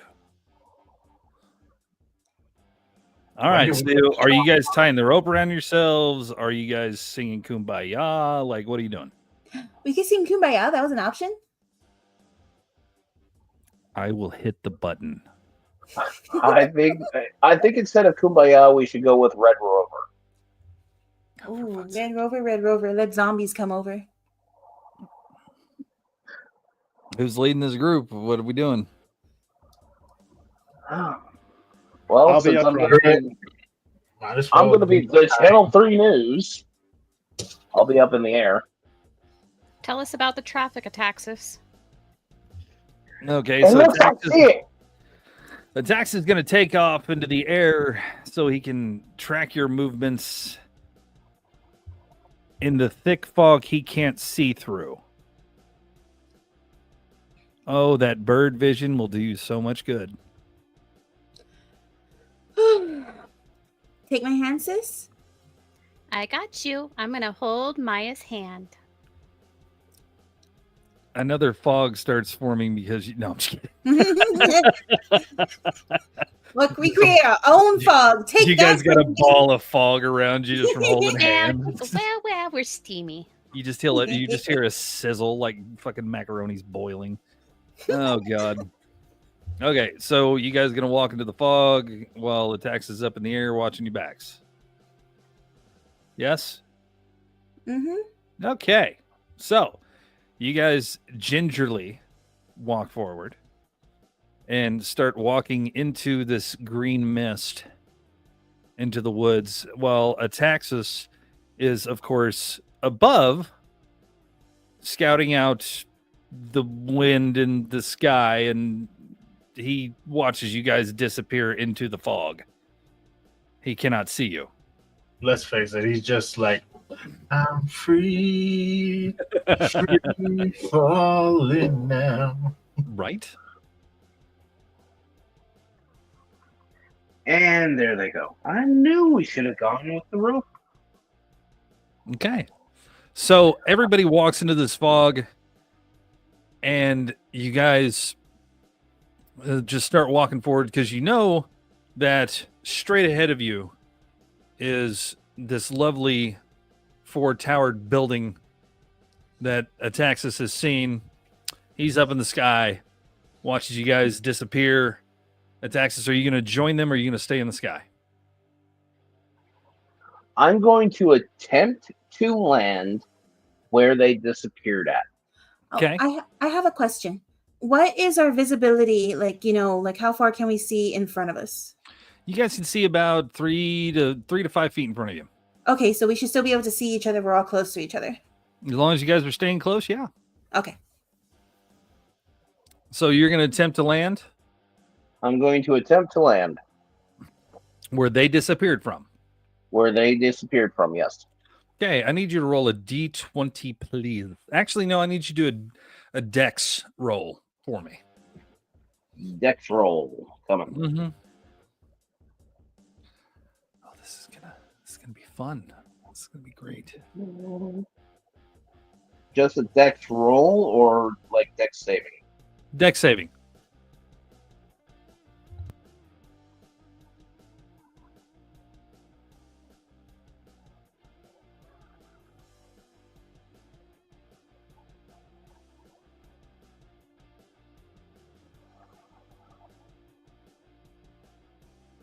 Bear in mind, people, I do not know anybody who is at D&D Beyond. I am just... Yeah.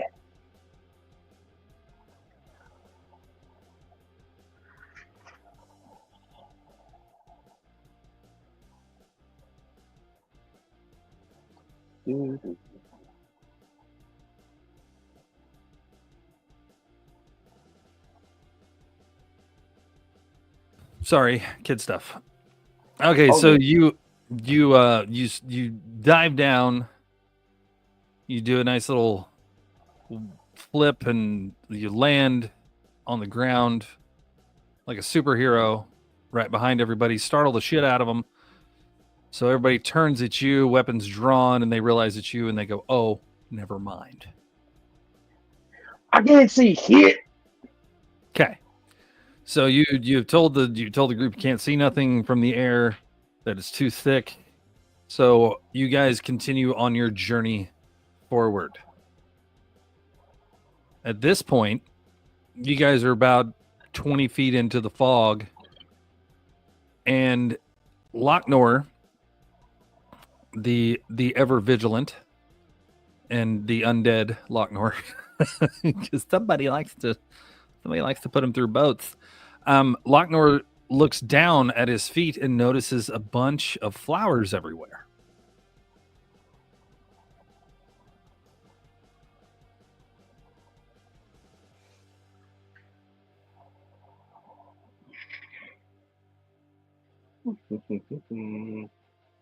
He is a druid. Sussy flowers. So you guys, every one of you, are made aware of these flowers that are at your feet. Are they pretty? Pretty much, yeah.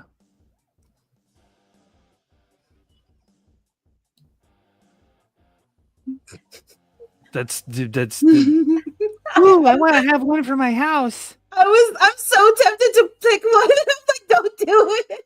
I'm more concerned that they're like those flowers in the Wizard of Oz. Oh, the poppies? Yeah. Make you go night-night. Does anybody want to do a perception check to see if they can figure out? Yeah, I was gonna say I'll investigate. I have +7. Yeah, let's do an investigation roll. Everybody throw a little investigation roll in there. Okay. I need 20, right? Yeah, I need Locknor to roll once as well. 16, 17, 18, 19. I got 22. Syra, of course, has the best rolls. Zelnea rolled a 13. Maya rolled a 19. Ataxis is going to roll a 13. And then... no, this is Locknor with his -1, so he rolled a 12. Wow. And you wanted investigation? Yes. Syra, you should click the investigation button instead of the custom. That might help you.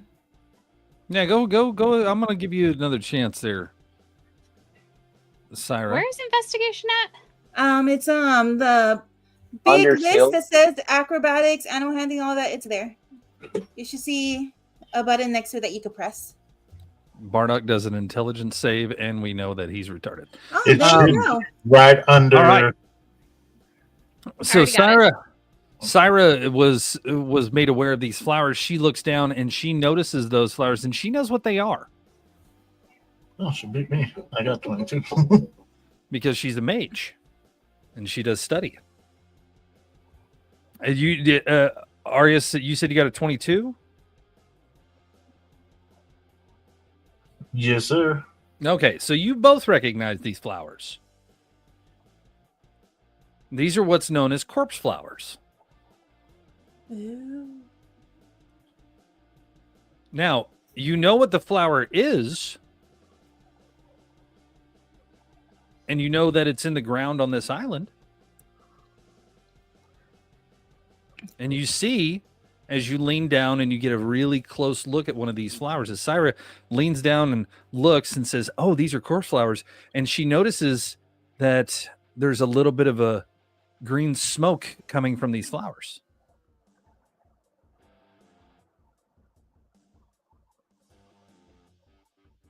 And I'm super glad that you brought up the Wizard of Oz poppy thing. That was brilliant. I didn't think of that when I wrote this part. No touchy. No Quick, touch. cover your mouth and nose. Cover your mouth and nose. No touchy. You don't know what this green smoke does. You just know what the flower is. Is it the same like the it's a fog? little late for I mean, that. I'm gonna want to breathe it in. It's the same. It's the same green mist coming from these flowers that is Oh. all around you. That And you've I been in remember- you've been in this mist for a little while. Oh, And I okay. remember, like you told me last time, I think there was some green mist or fog when we were coming in the boat also, that Yes. I wasn't able to move it because it wasn't technically water. Yes. Okay, so it's Look at you paying attention.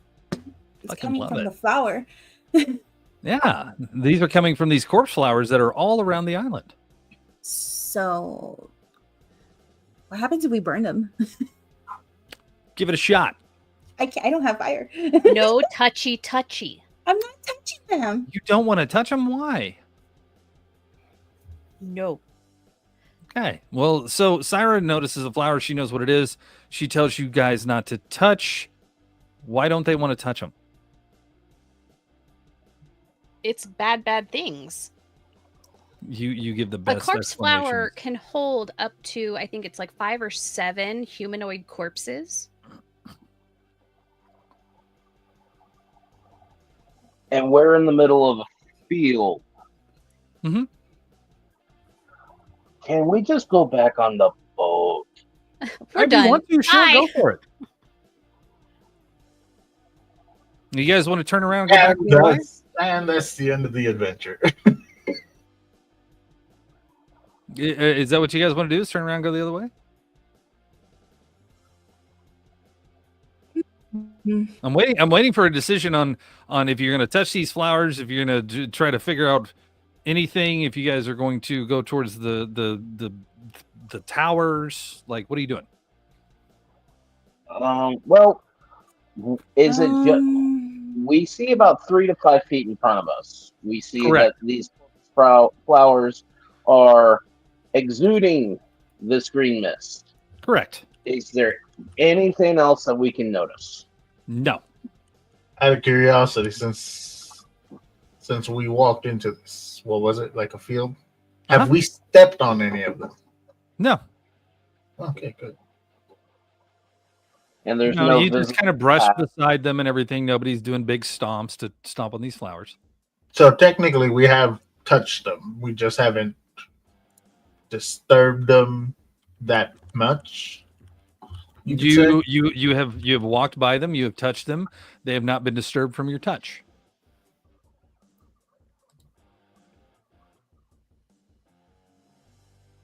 mm, I mean, I don't know. wish. This was one of the reasons why I wish Pitt was here, because druid shit, because something druids have would be very good right now. What would that be? Speak with plants. Why Does don't he you? have that? Does he have that with his? Let me see Nope, here. he has animals. Oh, he does have animals. No, boo, boo for Yeah. Pit Boss. Boo to the druid that can't talk to flowers. I speak for the trees. You speak with the trees. The only thing he does with trees is inappropriate, and we cannot mention here on this. I am the Lorax. I sleep with the trees. Insert imagination here. The bark itches for some reason. Okay, But so it you guys, is in a good way. do you guys want to go back, or do you guys want to go forward? Which way are you guys going? What are you guys doing? Do you guys want to sit there and examine the flowers more? Do you guys want to fart in each other's general direction? Like, what's going on? Let's keep trudging on. What happens will happen. Okay. So Ataxis tells you guys, "Hey, let's just keep moving forward. We're already in this. Let's keep going." Just I try mean, by not to this point, step we're on already them. surrounded. I might hate myself for this. What Hang do on. you, Let what me do you- double check. what do you want to do, Arias? A sleight of hand roll. Oh, please fuck this up. D20, bitch. You got Not a 20. D20. So got a what are nat you doing 20? with this sleight of hand roll? I'm gonna pick one. So you reach down to pick a flower. Nobody's around you. No, or everybody's around you, but nobody sees what you're doing because you're such a sneaky bastard. As you pick this flower, it explodes into the green mist that you have had all around you, and nothing else happens.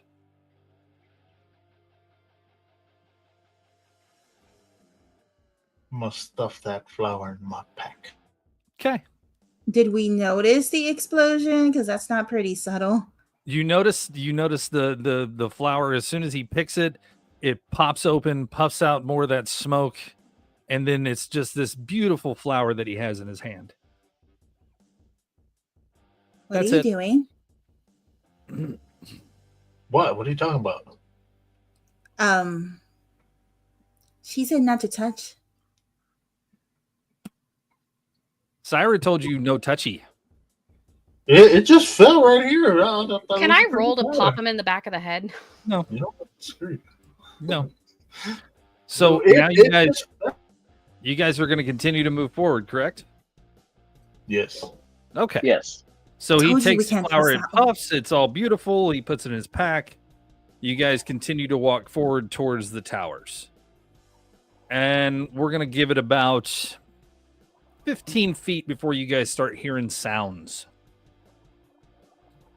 Oh God. Okay. What do these sounds sound like? You hear skittering. You hear movement all around you.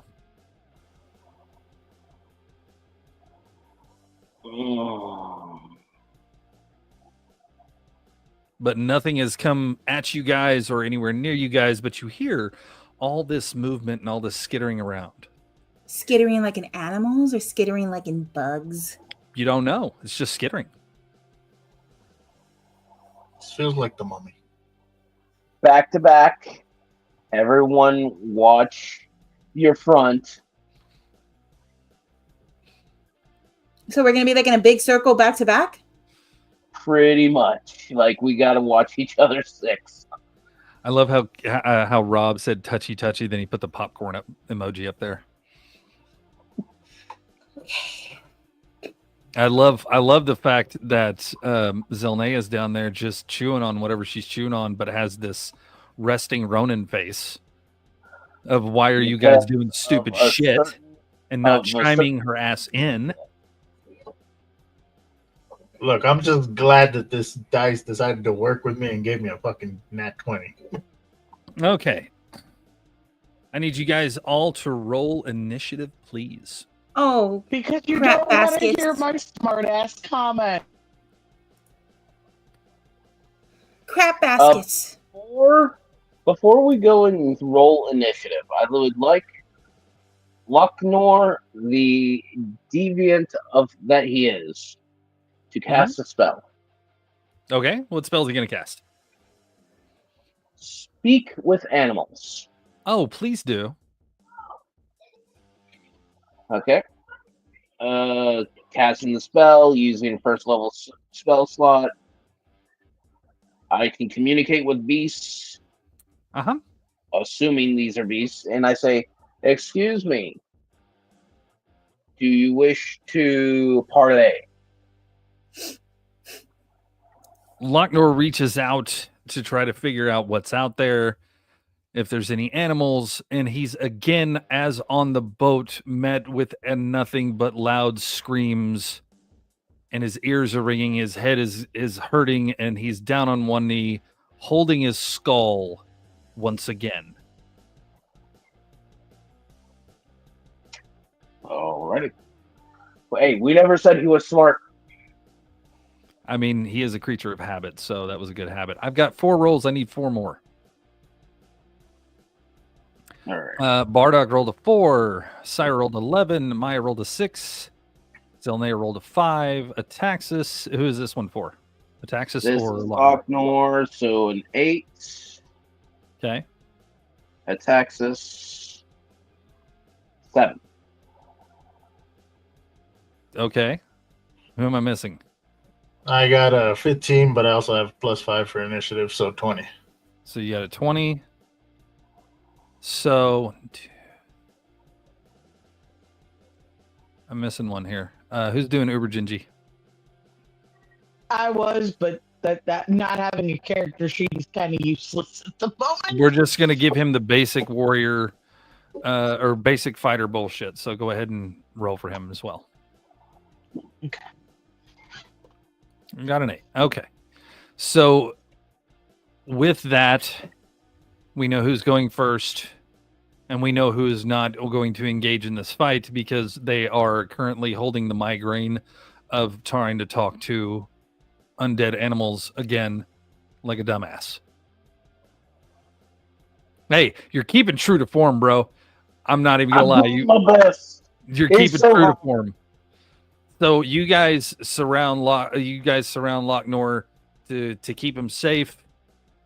And the next thing you know, undead animals just come out of the woodwork all around you. So this is going to be an interesting battle because you guys are in the middle of a green mist. You can only see 5 feet in front of you at the most, 3 feet at the least. And now you guys have undead animals coming at you. You guys don't know what's coming at you yet because nothing has come through the fog. So the first person up, of course, is Arius. We're going to go ahead and let him have a target. And the first thing that he sees is a giant undead spider coming at him. I told you, skittering.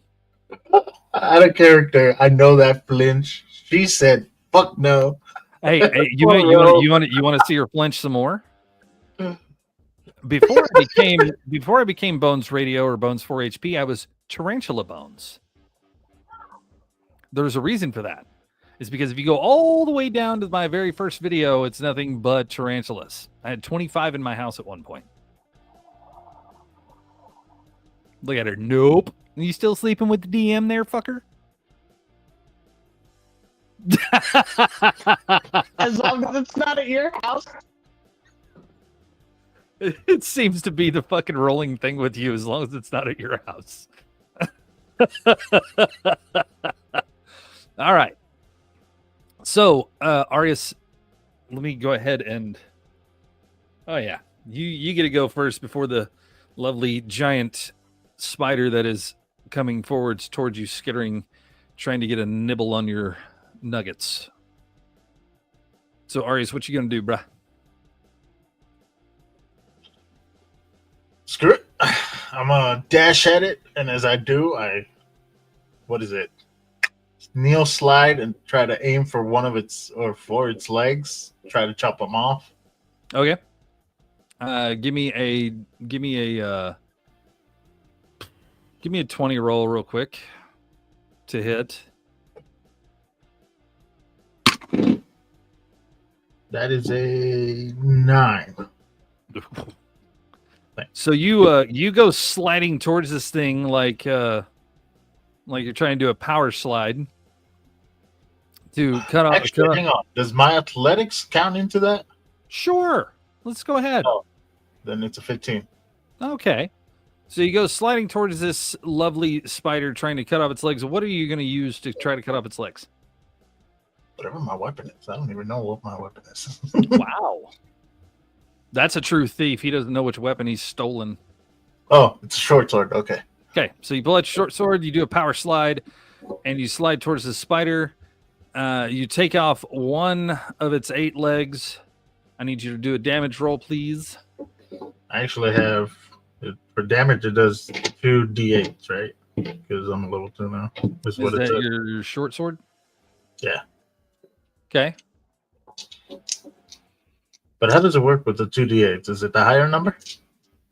I believe, let me see.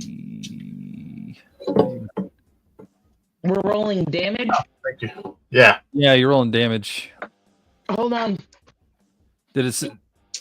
Short sword is 1d6 plus 3. So you need to roll 1d6. When I leveled up, it said 2 d8s. I'm looking at your short sword melee weapon right now, and it's on a level. You're on a level 2, and it says to hit is plus 5. Oh, for hit dice. For hit dice. Yeah, so you have a 1d6 plus 3. So I need you to roll a 1d6, please. 1d6.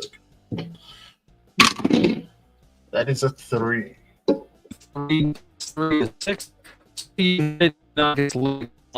Whoa. You sounded robotic there on my end. How do I sound now? Better. Okay. So you do a power slide. You cut off one of its legs, and you slide. You keep going underneath it. Its leg goes flying off. It takes 6 points of damage, but it's still very much more pissed off and alive. And you now, sir, are about, I want to say, 10 feet away from the group, so you can't see them, but you can still see the spider. Oh, but that is the beauty of it now. I have a cunning action thanks to the level up. Okay. I choose to hide my ass. Go for it. What I got to roll for that one? D20, right? Yes, I believe so. Yes. 13. Okay. Well, you successfully cut off the leg. You successfully slide through, and you're hiding, but it's pretty much just from the group because you do understand that this spider has a lovely 360 vision. Goddamn speeders. Yes. So it can see you still, and it turns and faces you. Now, the group can see the ass end of this spider, but they can't see you. Don't fully trust in the group, but I'm putting confidence in them. Oh, you best. All right, who's next? It would be Syra. I love the fact you keep me honest. That's why I have you two right here, because you all keep me honest. All right, Syra, you're up. Note. You got a giant spider ass in front of you.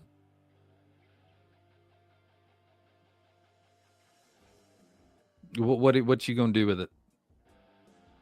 Run away. Okay, I mean you can do that too. Hold on. Gotta find my weapons real quick. Don't fireball! You're gonna be lucky if I don't fireball your ass. Speed. Because if I can't see you and I miss with it. Woman, you got 3 minutes before I end this session. You better pick something.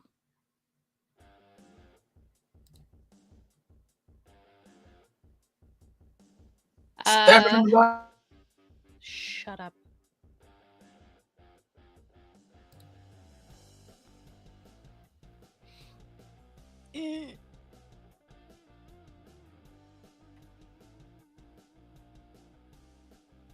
I guess I'm going to attack with my crossbow.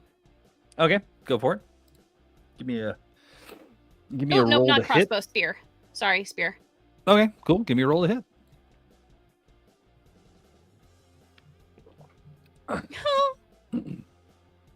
I miss.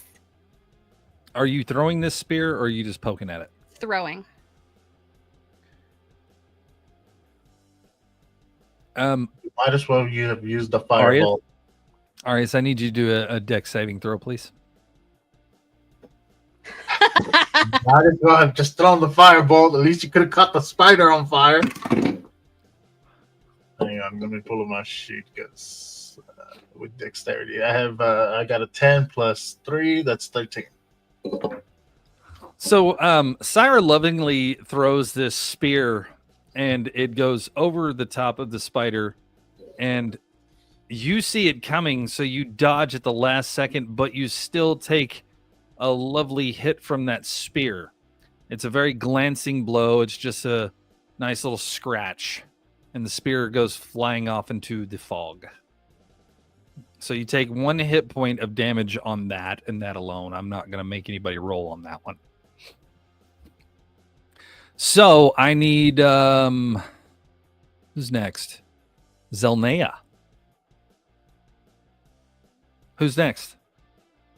You rolled an 8. Oh, no, you rolled an 8, Sire rolled an 11, so you're up next. Okay. What are you gonna do to the big old spider booty? Fucking hate. Hang on, before she does, under my breath, I'm gonna be like, Oh no, there's no under your breath. You're like, oh fuck, and then she's apologizing.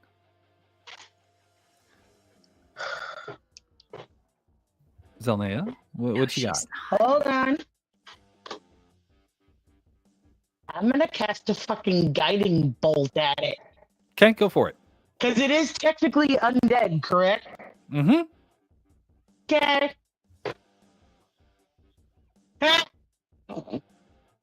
Going to attempt it.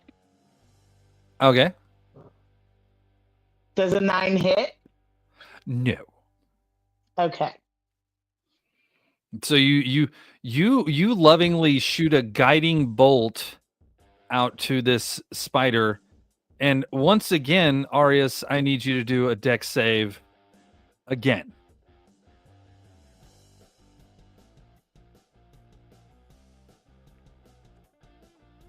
would y'all just stab the thing in the ass? Oh, thank God. Fucking nat 20. Okay. Woo. So she launches this guiding bolt. You, of course, are trying to avoid fangs and feet and legs and all that jazz. And the guiding bolt just zips past you. And of course, you said once more, "Hey, assholes! I'm on the other side. Be careful." And I have clearly, whether they listen or not, I have clearly studied the 5 rules of Hey, dodgeball. hey, at least it missed you. Because if it would have hit, yeah, that would have been 4d6 of radiant damage to the face. Right. All right. So who's up next? Let's see. Ataxis rolled a 7 twice. And, well, Lochnor's still down, still holding his head. So, Ataxis, you're up.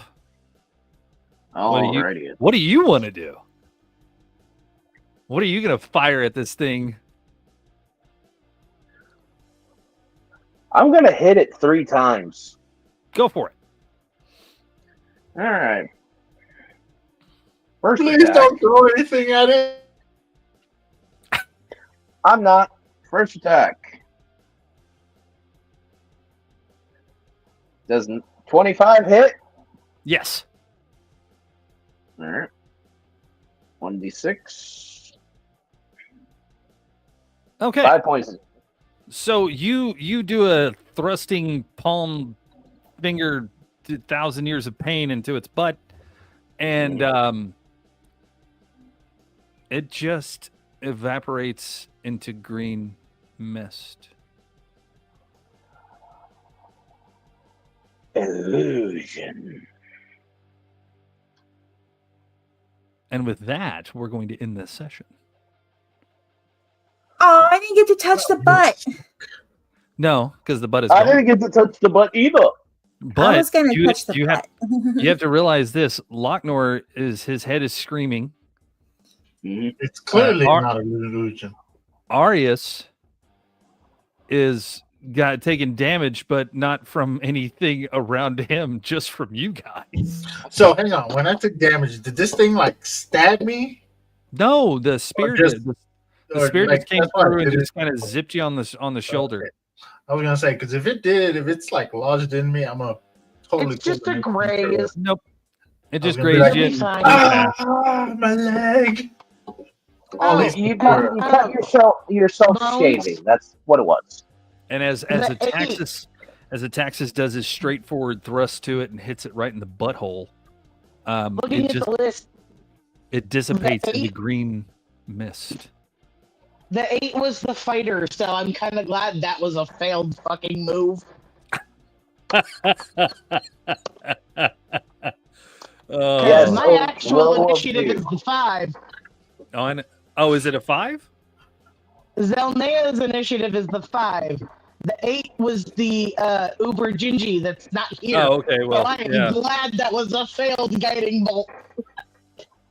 I mean, fair. Yeah, You do. the But spear was like you do tend to get a little bit feisty and decide to shoot off whatever you want whenever you want. my guy saw that fucking ball of light. I'm like, woo! Cantrips and spells that do radiant damage. They're undead. It's gonna help us in the long run. I mean, fair. Kinda. Well, At the that's same time, I want to grab Pitt by the ear and ask him what the hell he's thinking about his spell list. listen. He did that himself. Right. All I know is when the spear was thrown by Syra and it hit Arius, all she heard was that was it.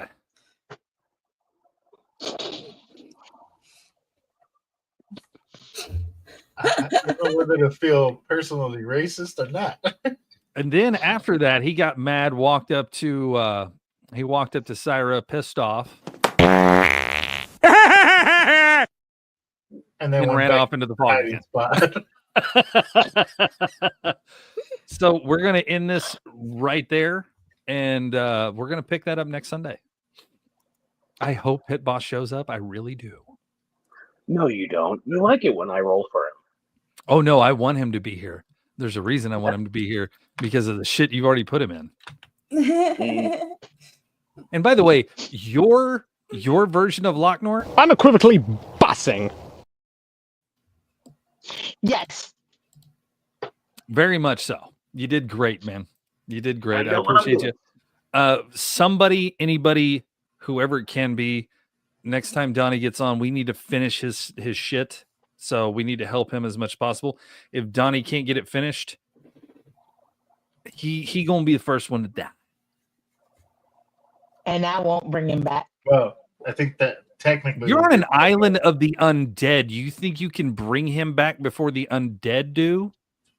we'll char his body. Salt and Oh, burn. you're a supernatural bitch. Goddamn right. Send him the way of the hunter. All right. We need to get to I the mean, they can't bring him back if there's nothing left. fair. Yeah. On look that at the note, dust that Intro or outro going music? on outside? All right. It is podcast time, ladies and gentlemen. I will see y'all later. I'm gonna take a quick break. Yep. Take 5 and do your thing. It's just gonna be us 3 this time. So if you girls need to take 5, go to the bathroom, whatever you need to do, go for it. And Okay, we will I'll be right back.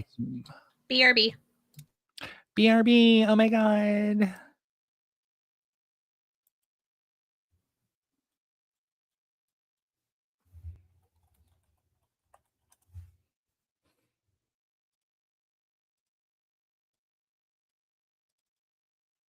While they're gone, I'm gonna do something.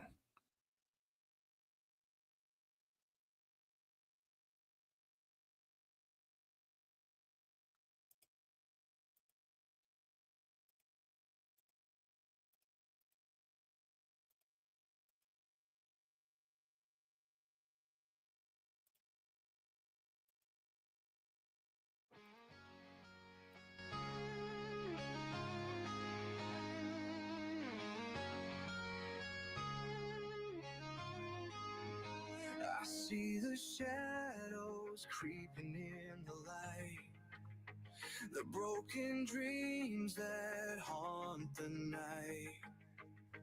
But in my chest, a fire's alive. I'll face the world, I won't just survive. I will stand and fight, I won't back down. Through the storm and fire, I'll wear my crown. When the walls cave in, I'll rise again. Stronger than before, I'm not the end.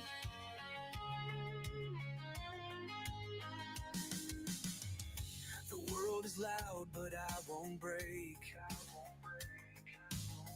I'll hold my ground for my own sake. The battle calls my name tonight. I won't step back, I'll burn so bright. I will stand and fight, I won't back down. Through the storm and fire, I'll wear my crown.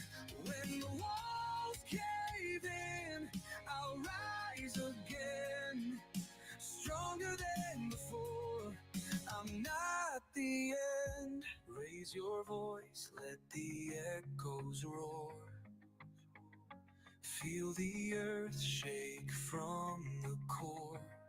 We're more than just a fleeting spark. Light lives in us, even in the dark. I will stand and fight, I won't back down. Through the storm and fire, I'll wear my crown. When the walls cave in, I'll rise again. Stronger than before, I'm not the end.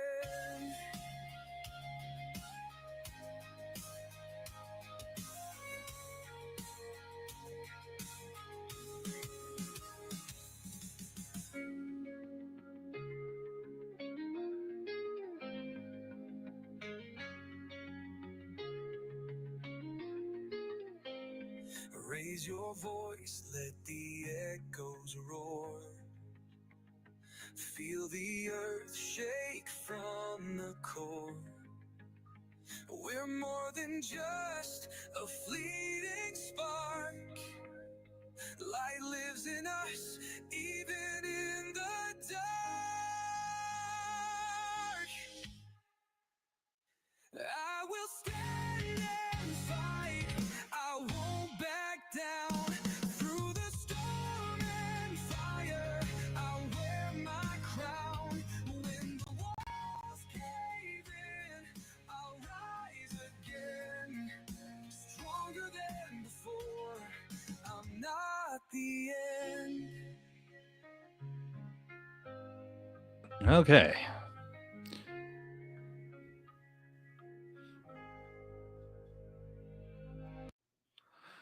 Hi. Hello. We're still waiting for Ro, it looks like. Yes. You want to hear the song I wrote for my son?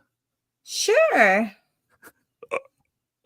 It's called My Whirlwind World.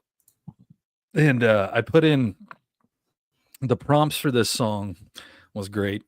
I put in a song for my ADHD son. Aww. Oh no. It's stupid cute.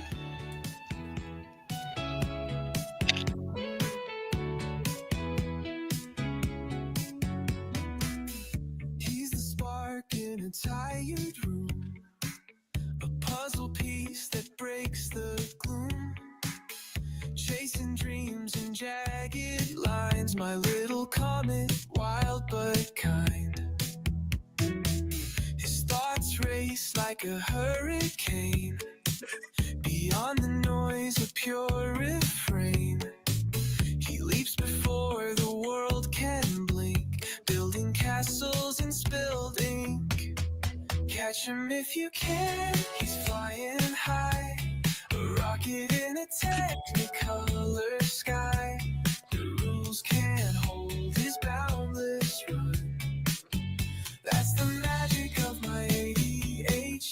sun.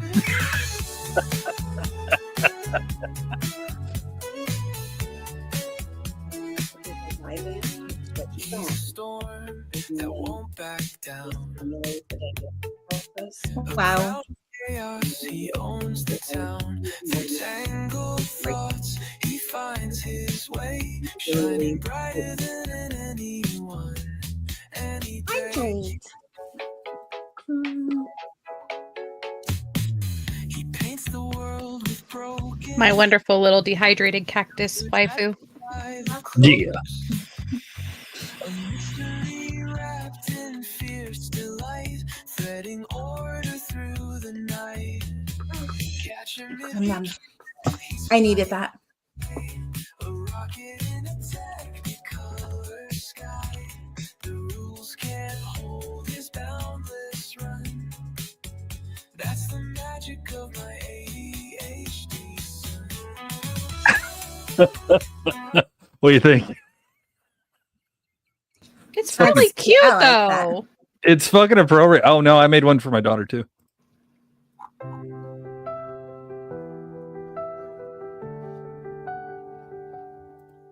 She came to me one quiet night, a spark that turned my dark to light. Her laughter breaks all chains that bind. A treasure rare I'm blessed to find. Oh, my little light, you shine so bright. You color my world and make it right. I'll hold you close through every fight. You're my forever in this life.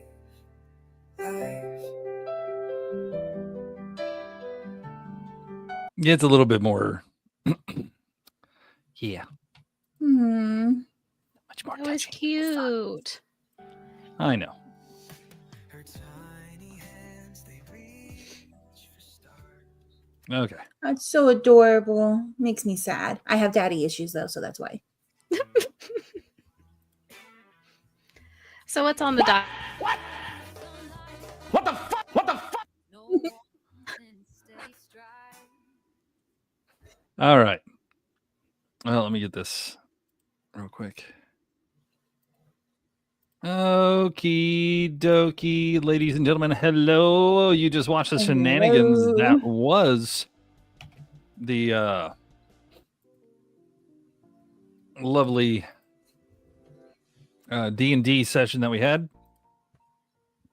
Now we're off to the races with our podcast. So, ladies and gentlemen, welcome to the 4HP podcast. We still don't have a fucking intro yet. Oh, shit. I forgot to mention it.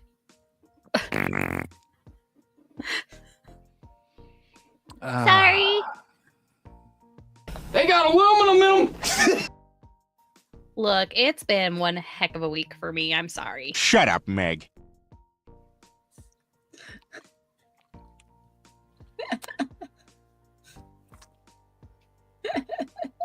Don't give me that cartoon look. Don't look at me in that level of anime. She puffed the cheeks.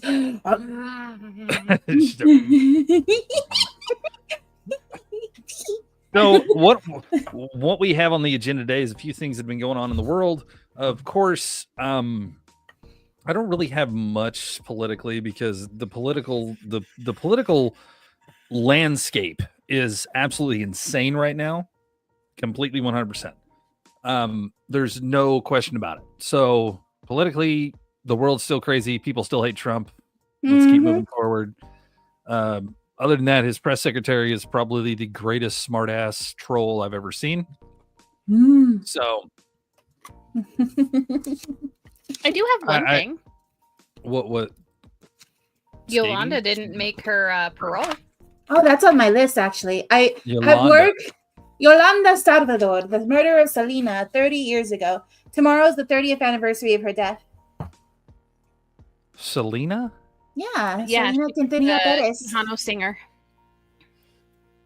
Oh, okay. That's all. Okay. That's actually at my work. I've been writing down stuff that looks interesting, so that was actually on my list. Hey, how your streets looking over there, Rocks? My streets are okay. When I was driving in the middle of the night the other night, though, I thought I was in the apocalypse. Like, there was no cars on the expressway, there were no lights, but there were abandoned cars all over the expressway, and there were still cars submerged in water. That's crazy. I'm glad you're okay, though. Yeah, I'm Gucci. I mean, honestly, we can speak on a couple of things on the political spectrum. Not very much. Number one is, of course, the fact that Conor McGregor went and visited Trump. Oh. Of all people, Conor McGregor. That's that boxer MMA fighter dude, right?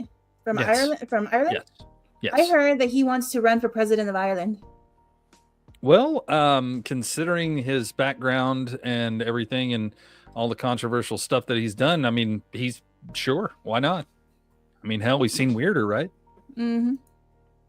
So, there's that for sure.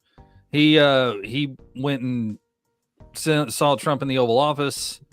I don't know exactly what they talked about, but I do know he went and visited Trump. It was kind of weird. From what I've But- seen with him, he kind of talks a little crazy. So they were probably talking circles around each other, not understanding each other, but still talking. I'm so glad the wife was okay with the show. She's okay with a lot of things, honey. Yes. So this is the scene.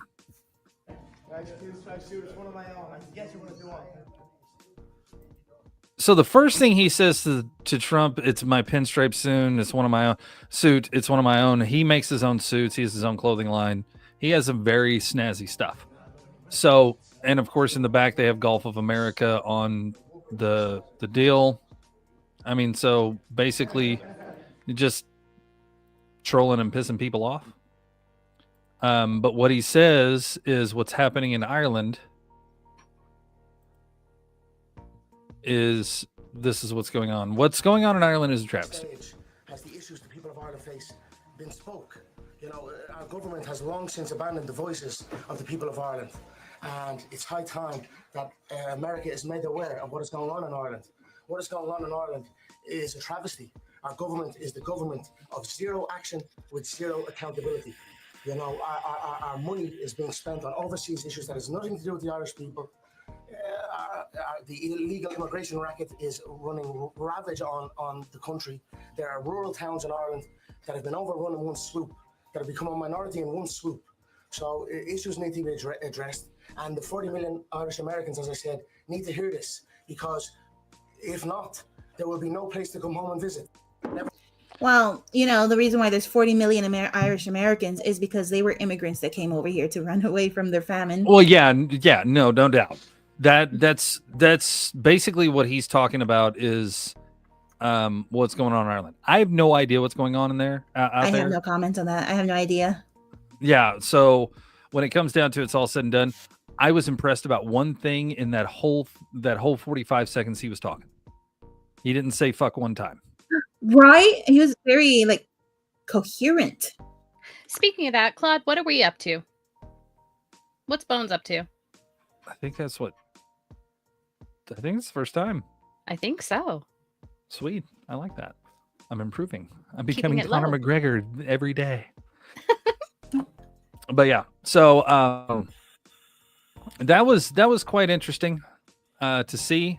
I was surprised that he was there. Other than that, I really don't have much else politically, because when it comes down to it and it's all said and done, it's going to be a crazy landscape no matter what you do, no matter what you say. The things are going crazy right now, but they are kind of, I don't know if they're really heating up or teetering off. What would you say, Rox? It's not going to get any better. Yeah, it's not. It never does, no matter who's in office, ever since I just feel like we're more divided than we have been in a long time. I think the 100%. last time we were this divided was in the 1800s, and we know how hard that went. Right. And that's the thing, 100% we are. I'll put it to you this way. I don't give a crap who you vote for. I don't care what your views are politically. I don't care about that. If if that's what makes your friendships, I don't want to know you anyway. Yeah. I really don't. Now, I do have some friends that have gotten to the point where they said, if you voted for Trump, just unfollow me, unfriend me, and stuff like that. These are people I've known for a long time, and they're the only reason I still talk to them is because I've known them for a long time, and I know that they're having their moment, and I'll deal with that. But a random person that I talk to that wants to sit there and say, oh, yeah, because you voted for this person, I don't want to talk to you. You know what? I'm not looking at you about what person you put on paper whenever you put pencil to paper to vote. You had the right to, you had the privilege and the honor to, you voted, and I'm proud of you. I don't give a shit who you voted for. I don't care. When it comes down to it, At least you voted. I'm not looking at you as which side you're on, what color you wear, what your ethnicity is, anything like that. You're just a human being, plain and simple, and that's it. If we treated each other like that more often, we'd have less stupidity. But I've watched the stupidity. I've watched it, and I laugh so damn hard because you are that ignorant to sit there and think that matters to me. It does not whatsoever. Speaking of stupidity and political divides and all that stuff, well, as you know, I work for the news, and the floods that happened in South Texas actually made national news. I've been noticing, especially since I have like a lot of news stuff for my social media because of work, that people have been leaving comments about the floods, and all of them have been pretty messed up. Normally, normally how it's the name, I'm sending prayers and stuff like that. We weren't even getting those. It was like from both sides of the fence where we're getting the right side is saying, oh, good, I hope all those Mexicans drown. And then the left side just saw only Texas, and they're like, oh, well, that's what the red state deserves. See if you get help now. So both sides are like, it's like, hello. It's like, first of all, we're 98% Hispanic down here. So the left side don't know what they're talking about. And then the right side is like, what's wrong with you guys? It comes down to the simple fact that, let's put it this way. The same thing happens in a foreign country, right? Mm-hmm. Same thing happens over in England. The streets start flooding and everything. They won't say a word about it. Or anything they say is thoughts and prayers. Where can we help? Where can we donate? Where can we do this? Where can we do that? But then when it happens in America, Americans are like, oh no, fuck them. Mm-hmm. That's two, by the way. So that's the way they are. Plain and simple. They don't. I can tell who you are, and the level of humanity you have. If you just look at that and go, screw it, they're Texans, nobody cares. Mm-hmm. Screw it, they're Mexicans, nobody cares. Mm-hmm. That's about the most ignorant thing you can say. Yeah. No, those are human beings suffering right now, and you're going to act that way. Yeah. I mean, I'm going to be honest. The floods here were pretty bad. I remember there was a flood that was worse when I was 4. That one, my family was actually on a roof, and we had to be rescued by airboat. But I'm sorry, I'm not laughing at that. I'm laughing at something I read. I apologize. Oh no, I got it. But yeah, but the only reason why it was so bad, they ended up suing the train stations and stuff like that because they built tracks that clogged all our drainage, which is why the water had nowhere to go. This time, the rains itself was just so bad that it was more water than the ground can handle. Where I live, we got 21 inches of rain in less than 24 hours. And even our water that's usually pretty dry down here is like it filled up all the way to the top. So it was pretty bad, but it just boggles my mind. Like I said, like what other people think. It's just like, it doesn't matter what side of the spectrum was, all of them were like, saying bad stuff. And it's like, well, okay, well, at least you guys are united in dissing us for some reason. What do we do? Well, and that's the only way you can kind of get some kind of unity anymore is to everybody to mock a tragedy. And here's the thing: it's not a tragedy until it hits you. Mm-hmm. That's the way people feel. It's not a tragedy until it hits you. It's not a tragedy until it hits you. We have tornadoes out here all the time. I mean, it happens. It's so normal out here that it happens. As long as nobody, gets unalived by it and it's just material items, it can be fixed. Mm-hmm. Yes, it sucks that you're going through that, and I understand that. But I live in this state. I've lived in this state for 46 years, and I can tell you this. I know that there's tornadoes. So common sense would dictate that if I'm going to live in a state with tornadoes, shit's going to happen. There's no question about it. One day I could watch my trailer fly away like, Dorothy and the Wizard of Oz. I mean, it's just that it can happen. Anywhere you live, California, you have a risk of earthquakes and wildfires. Yeah. Texas, you have you guys have what? Tornadoes, the hurricanes. Yeah. I mean, even tsunamis can hit you guys. I mean, there's so many different things.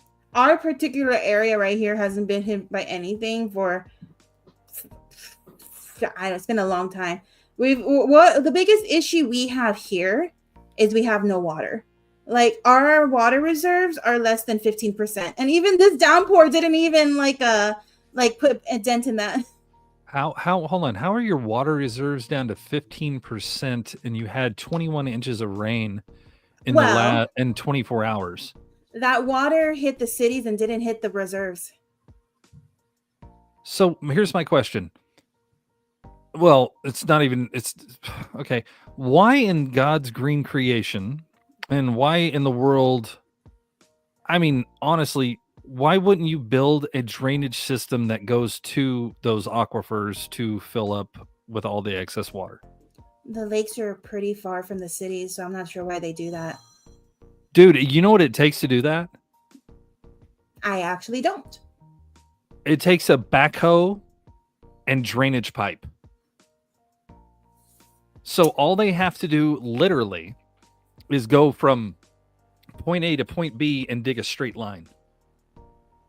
There's your sure. No, literally, that's what it is. I've laid these lines before. Does the ground matter? Like, would that help? Oh, 100%, it does. But because that's the thing. Our ground is like mostly clay soil. No, that's fine. Trackhoe can dig right through that. We have nothing but red clay here. I promise you. But that's the thing.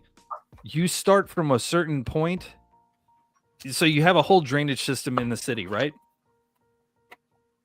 Am I right? Yeah. Okay. So you have a whole drainage system in the city. Whenever you know that your aquifers are running low, depending on where they're located, you could dig a straight line to these aquifers. You could lay down pipe. You could have it go into the aquifer, and then you also have a shutoff valve in front. When the aquifer gets to a certain height and certain deal, the shutoff valve for that aquifer shuts down, and then the water's redirected elsewhere into your sewer systems. And then it goes through the water plants. They trust me, you've drank toilet water in your life because all this water is recycled.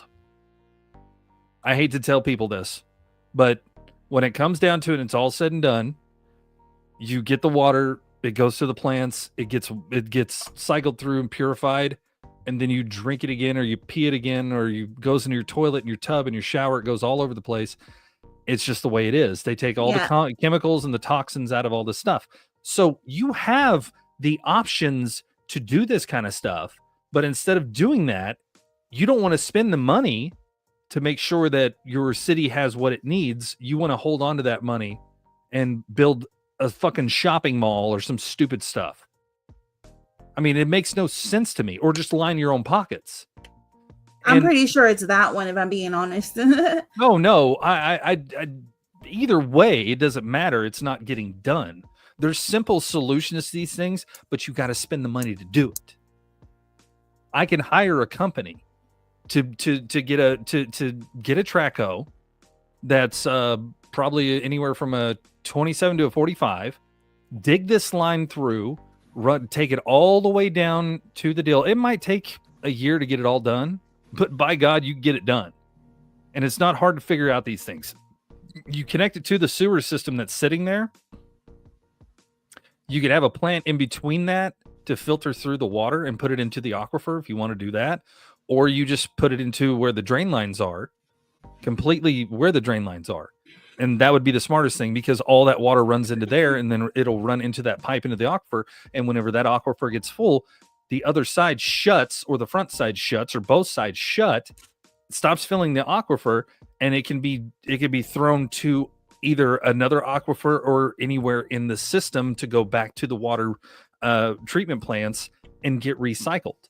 But instead of doing that, we just go, no, well, it's almost empty. I guess we'll just wait till it rains and fills back up. That makes no fucking sense. You're telling me. And we're trying to get money for water from Mexico because our reserves are almost empty. The water in Mexico, the reserves in Mexico are almost empty too? I don't know about theirs. I think they have more water than us, but we're trying to get the water from them. That's what I know is going on right now with that. Bones can't be American. He knows shit. No, I just have common sense. I can put pencil to paper on a lot of these issues and a lot of these problems that we have, and it's not hard to figure out. It's the simple fact of they're trying to figure out a whole different way to swindle us comparing to fixing the problem. I can put pencil to paper. This is how we fix the problem. And then they would come back with, yeah, but then we have this expense and that expense and this, that, and the other and blah, blah, blah, blah, blah. Bro, it's not hard to figure it out. Yep. And they don't want to spend the money because our roads are terrible too. We have a bridge out here that it was getting so bad to drive over this bridge. And this is a major highway here. This is I-40. It's a major highway going through the center of Oklahoma City. And there's one bridge there that it was so bad driving over it, you almost lost a damn tire or a shock or a strut or something because it was just so many potholes in this bridge that they were filling and filling and filling with blacktop instead of fucking just fixing the bridge. They're just now fixing this bridge. It's been how many years, babe? Probably about 5. Yeah, it's been about 5 years since that. Yeah, it also runs coast to coast. But it's been about 5 years since they fixed that bridge. And it's this is a 2-lane bridge. This is not a 4-lane bridge, a 6-lane bridge. This is a measly little 2-lane bridge that took them that long to fix that motherfucker. I mean, it was like it was almost ready to fall through. Why does it take so long for you guys to do things? This is why you frustrate the people in this world, especially the American people, is because your governments just sit there and let shit deteriorate until they have to pay attention to it. That makes no sense. I don't care about your fundraisers. I don't care about any of your other BS. What I care about is to make sure that the people are taken care of. And I swear to God, if somebody throws up Bones for president, I'm going to punch you in the throat because I don't want that job. I would rather have the job of like the Secretary of Common Sense.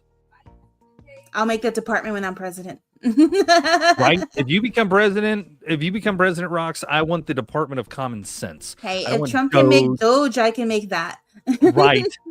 And I will gladly put on a suit and tie and work that motherfucker. I am not lying. I would gladly walk in and be like, okay, how many of you are stupid? Oh, you all should be raising your hands because you all are dumb. Yeah. Listen to the man. we're gonna go back to Common Sense 101, okay? Roxy and I have plans when she makes president. I'm gonna all my State of the Union addresses are gonna be in a VTube model. I think everything you do is gonna be in a VTube model. Yep. I'm gonna use a hologram for my speeches. She's gonna be like, and this is the fit. Okay, let's get to the issue. That looks good, right? She's gonna have like a presidential fucking mini skirt on. I've been looking for a suit. Presidential mini skirt on with half her ass sticking out. With my tail waiting. Bones for dictatorship. Anyway, yeah, I can't really speak on the common sense of what's going on in this world. I do know there's a lack of, and it sucks being one of those people that can see the bullshit. We hired a bunch of used car salesmen to run our country. You're not wrong. I'm not even gonna lie. Yeah, we hired the one from like Matilda, Danny DeVito's. Those are Right. the ones we hired. We the hired Wormwoods. we hired a bunch of fucking used car salesmen to literally run this country and swindle you out of every dollar they can.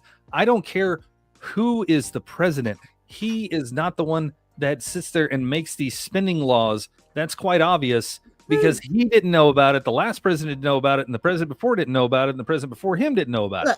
That's what I'm gonna say. I'm gonna say right now, like I try not to get too into political talk, but I'm gonna say it. I don't like Trump. I never liked Trump. It has nothing to do with his politics. I didn't like him since I saw him in Home Alone 2. So I just don't like the person. But here's the thing.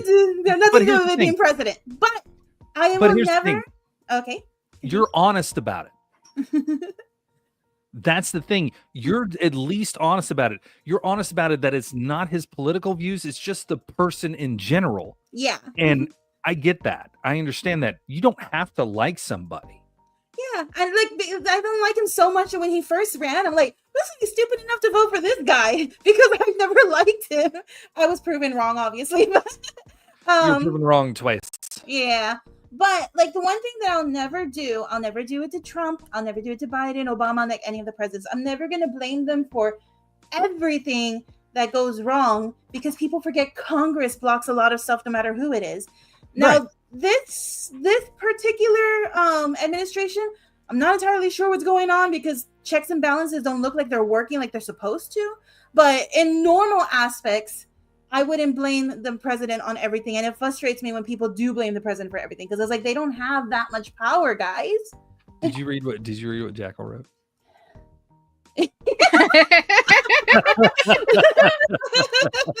No, it would be an EMP. When they turn into like freaking Thanos snap away. I want to see that. I want to see if you guys get that animation. Just like one day you guys are just talking shit and I just go like this and both of you just go like, see? Told him. There she went. Okay. I mean, that's a way. It's the only way I can do it. But yeah, I mean, when it comes down to it, it's all said and done. Me personally, if people in general would go back about their day and just shut the hell up and just go about your day as normal, you would see how much did not change and how much did. In the 80s and the 90s, we got our political news here and there. It wasn't a major thing. I think the day that they put the camera into the Senate, into Congress, and let people just sit there and watch the boring shit that goes on in politics, was the day that crap started. Now everybody's paying more attention and watching more. Now that social media is out, people are paying attention and watching more. Everything's a gotcha moment. Everything is a 5-second clip of something somebody said. And then after that, it's just misconstrued and told that, oh, this is the way they feel, this is the way they think, whenever they were probably saying something else.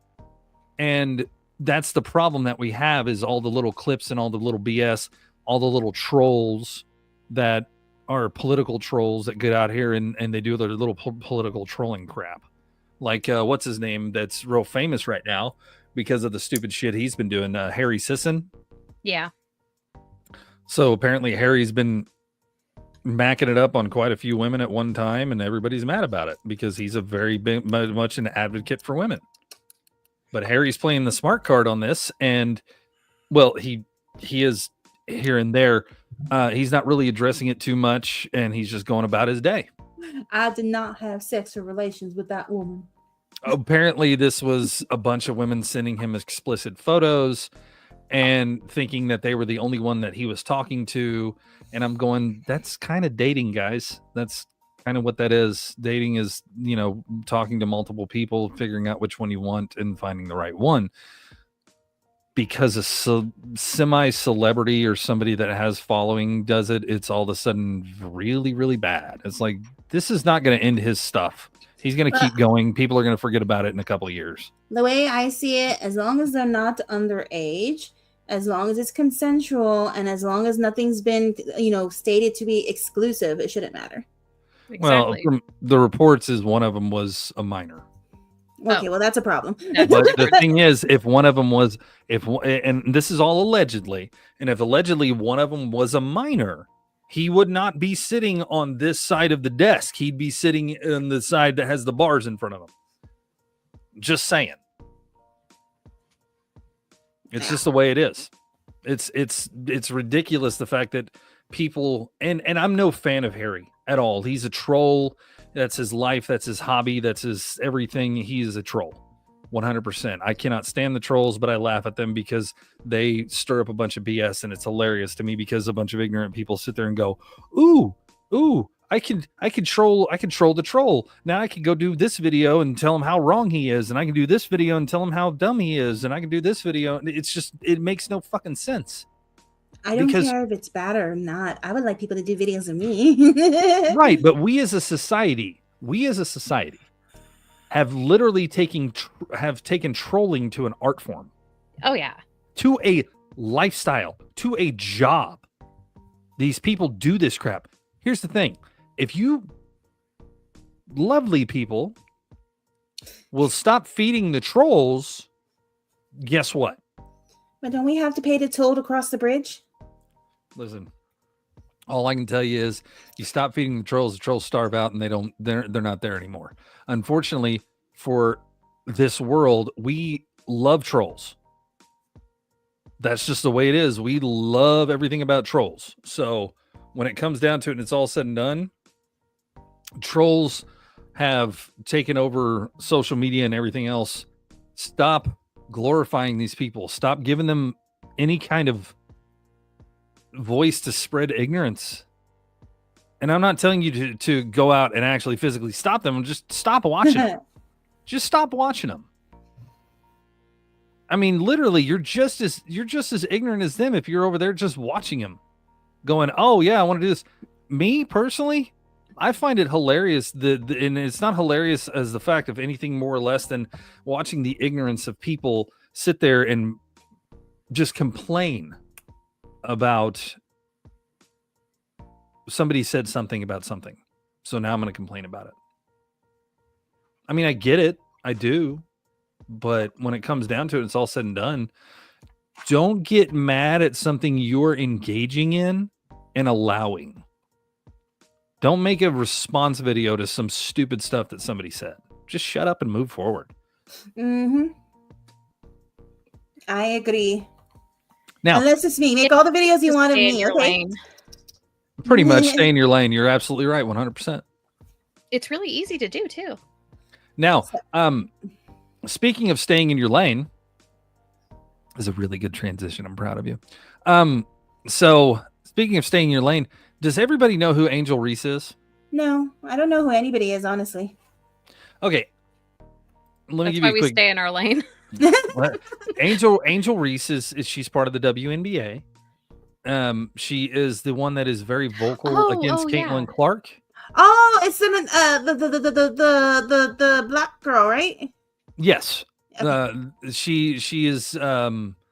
I was going to say it in Spanish and stopped myself.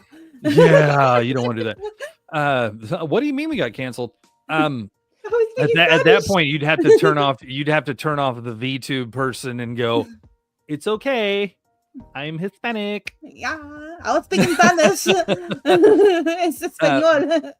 But Angel Reese is very vocal against Caitlin Clark. Caitlin Clark is the one that has been bringing in all the money and all the views and all the people. And yes, Clark's #1 hater. So Justin Danger Nutley got a hold of some comedy and decided to share it with us. So Caitlin Clark is known for throwing up threes and doing all this stuff. And of course, Angel Reese is known for her flops, her misses. They say, "Oh yeah, well she's got all these rebounds." Yeah, because that's she misses 5 shots and rebounds all 5 before somebody else takes the ball. she sucks.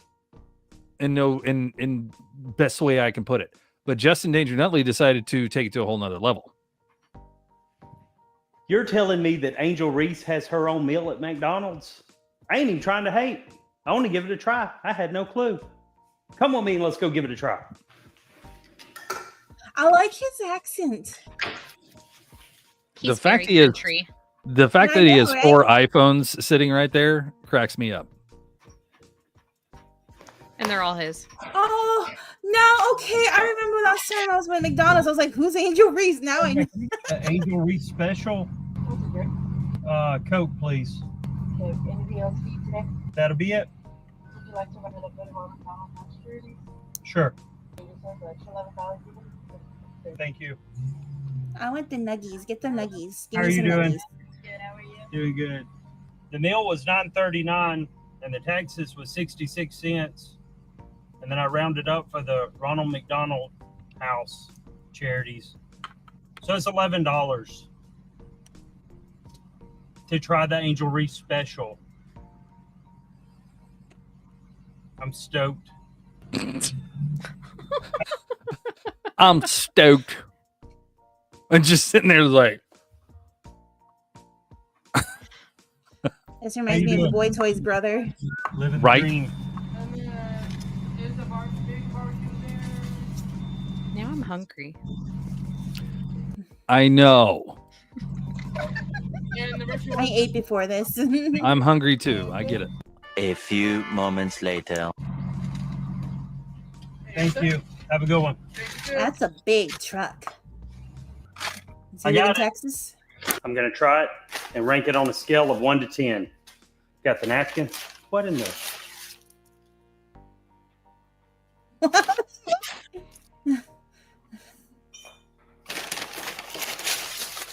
How did those fit in the bag? These are staying on theme.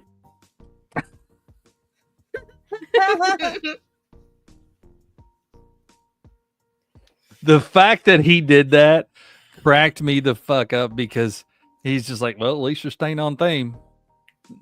Like, no, we get it, bro. We get it. Angel Reese is terrible. She's a terrible fucking player. So, and nothing else I can say about it. She really is bad. Oh no, what did Justin do? Ronan got it. But yeah, no, Angel Reese throws brick after brick. So that was actually very, very perfect. Justin is a comedy genius when it He's comes hilarious. down to it. Oh, he's fucking funny as hell. You know I why catch that this was shit all the funny time. too? Like, for me, who Hmm. doesn't understand basketball or any of that stuff, it was still funny seeing him pull bricks out of a bag. Like, even if you didn't understand, that was still pretty funny. He's been a really good creator on social media for a hot minute now. He used to very much. irritate me. Oh, continue. He used to irritate you? What? He used to irritate me because he would cut videos off in half and go, "But did you know?" And then rattle yeah. off some irritating fact. Oh yeah, that's But how he now got I love famous. him to was- death. Right. He was the did you know that this, that, and the other? That's how he became famous, was that alone. Yeah. And what he's done with that little thing has completely changed his life. 100%. The man So- is a genius.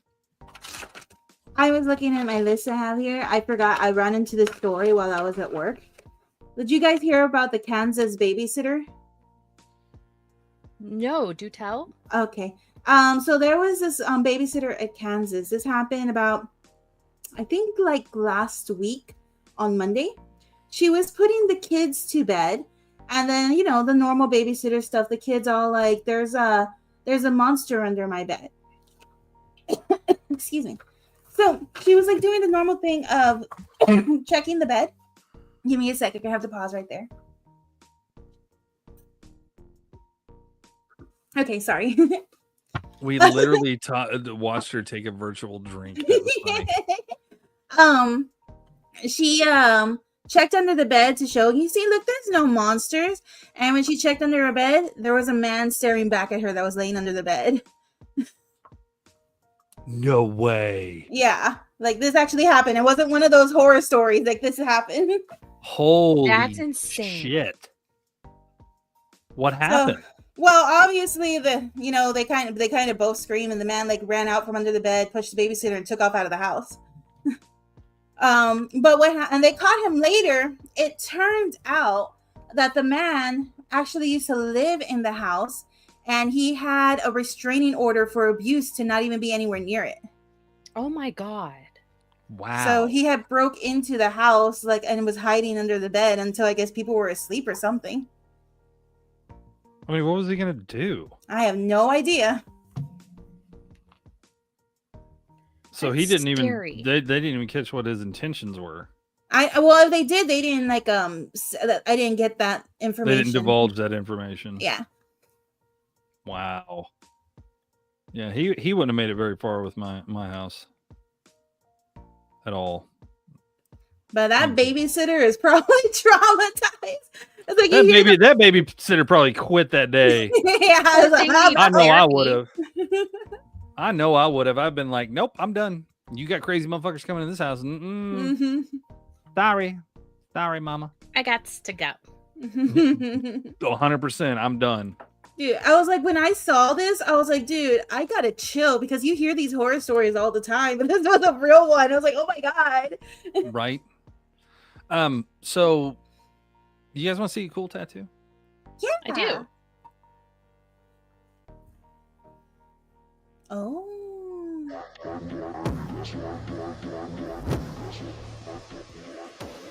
Oh my God. Was that a wolf? Yeah. Okay, I thought it was a cat for a second. That's awesome. That's pretty cool. It's a wolf in sheep's clothing. Wow. I mean, they used a ram, but I mean, I get still, it's cool how it tears apart, and here comes the wolf. Where that's located, though, would hurt like a bitch. I'll quit being a baby. it. Yeah, with all your massive tattoos you have. I don't have any TikTok videos. I am up to 7 now? 7, 8? Where, on your toes? No. Maybe I should start looking at videos for these things that I find. I'm more than sure that they have something on TikTok to do with it. Well, Like with the I'm babies. gonna. Okay, so I'm gonna show you guys a couple things. We, of course, saw the tattoo one. So this is something that, as an adult, I feel dumb. If you like pickles and I like olives, those things. this I is need to for get you. some of those. Again, as an adult, I feel dumb. Yum, yum, yum, yum, yum, yum. You and your pickles. I was like, can I have one? I'm gonna go get some pickles after this. Now, the way that I fantasized our D&D island, if I would have done it the right way, we would have been doing this campaign for a long time. If I would have done it the way this guy designed this little hillside thing that he did.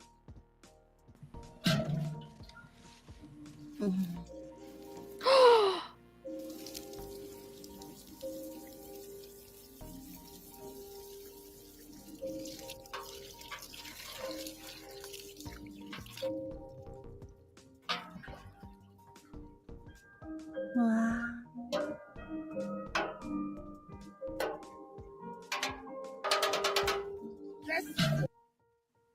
Ah. See behind him? How That tall is so neat.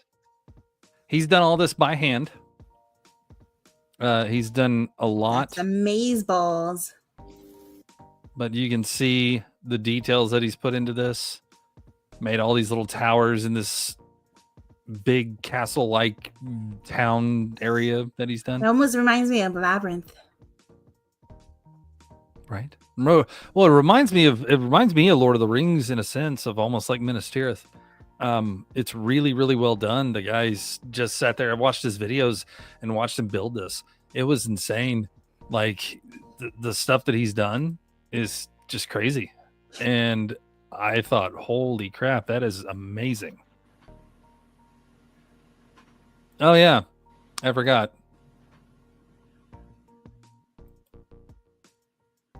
What? We were talking about tattoos. The world's first automatic tattooing device. I've seen this. With an online marketplace for high-end tattoo art. Licensed designs are uploaded into our platform, and the Black Dot device tattoos at a level of precision that hasn't existed until now. We use fantastically small black dots, roughly the size of a human hair, as the pixel to create our tattoos. With Black Dot, we've created something that's scalable. So Sharks, it's time to roll up your sleeves. Done here is this is fake skin, synthetic skin, and these are tattoos by the Black Dot device. Okay. I just figured this so was. it's down to a very fine. Look how fine that is. That's crazy. I don't know what's up with this little stripe right here, but the detail. Level. Like when you look at this here, it's extremely fine. Do tattoo artists hate you? Some do. Well, yeah, because you take their jobs. Well, that's not essentially. necessarily the case. Here's how it works. First of all, when we license designs, we license them from tattoo artists as well as visual artists. It's And every time, it's scalable for the tattoo artist. Every time. Okay, wait, pause. Tattoo is So, anyone who has any work done, tattoo work done, Mhm. when line work happens, you're going to have spread Mhm. over time. So, what happens to that design with all those fine little details after 6 years? It's No going to idea. blow out. Well, it can blow out, but it's as fine as the details are. I don't think it's going to blow out like a normal tattoo will. I want to see it in 10 years. Just imagine this, though. Just imagine this. Imagine having a shop. Okay. Say that I own a tattoo shop and I decide I don't want to pay people anymore to do this. I want machines to do it. So I get 4 of these AI tattoo machines. I have 2 more booths for regular tattoo artists. And every ounce of art I get from tattoo artists, they get a commission on. Same thing as if you put a song out there and you get a commission on the song. If somebody uses it, somebody plays it, whatever. So think of YouTube Music. YouTube Music, you can listen to those songs, and every time that one of the songs gets played, the artist gets money for it. Might not be an extraordinary amount of money, but it's still money. So, you get millions of plays over one song. You're making a good amount of money off of that. These tattoo artists say, okay, I'm going to do the finest line tattoo art I can do, and I'm going to send it in. And then they send it in and they get used. And every time that tattoo gets put on somebody, they get a commission off of it. So literally all they had to do was draw on paper. Now, I'm an old school guy. I'd rather have somebody to talk to and doing the stuff on me, but I would definitely get one of those if I saw one of those things. Can you imagine the designs that you can come up with on this thing? The designs would be amazing, but like you, I think I would rather have an actual artist working. Oh on yeah, me. I would do both. I'll stick to my temporary tattoos that I just lick on. I don't doubt that.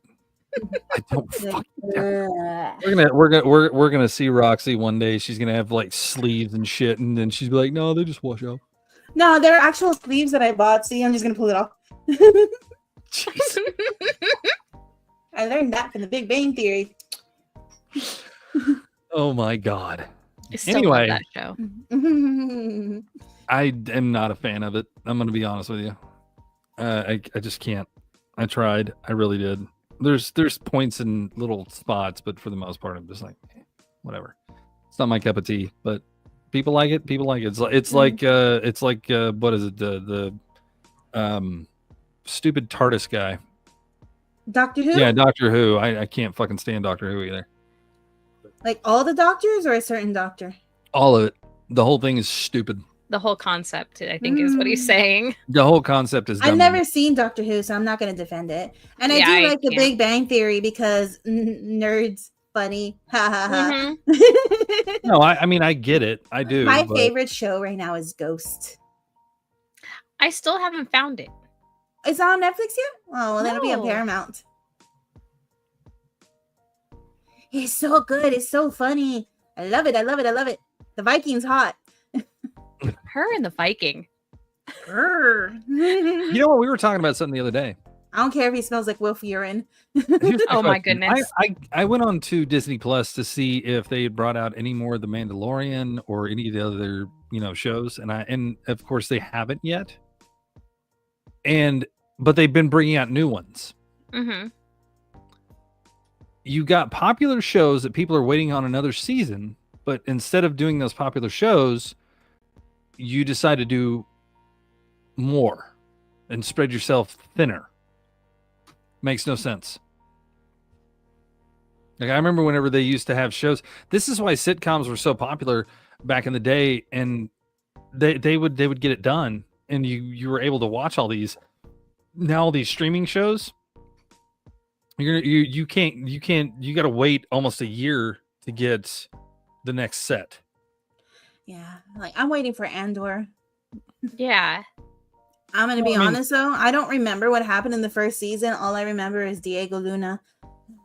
And that's the thing. They also do that because now, if you're one of those people that sits there and watches something, cancels your subscription, and then waits for it to come back out and starts your subscription again, they also make it to where you literally have to go back and binge watch that first season. They take so long to get to the point where they get the next one out. And so they make you double watch. Yeah, I'm going to have to rewatch everything. Oops. I don't mind having a watch party and showing you all Ghosts. I show it to everybody. I'm still waiting on Stranger Things.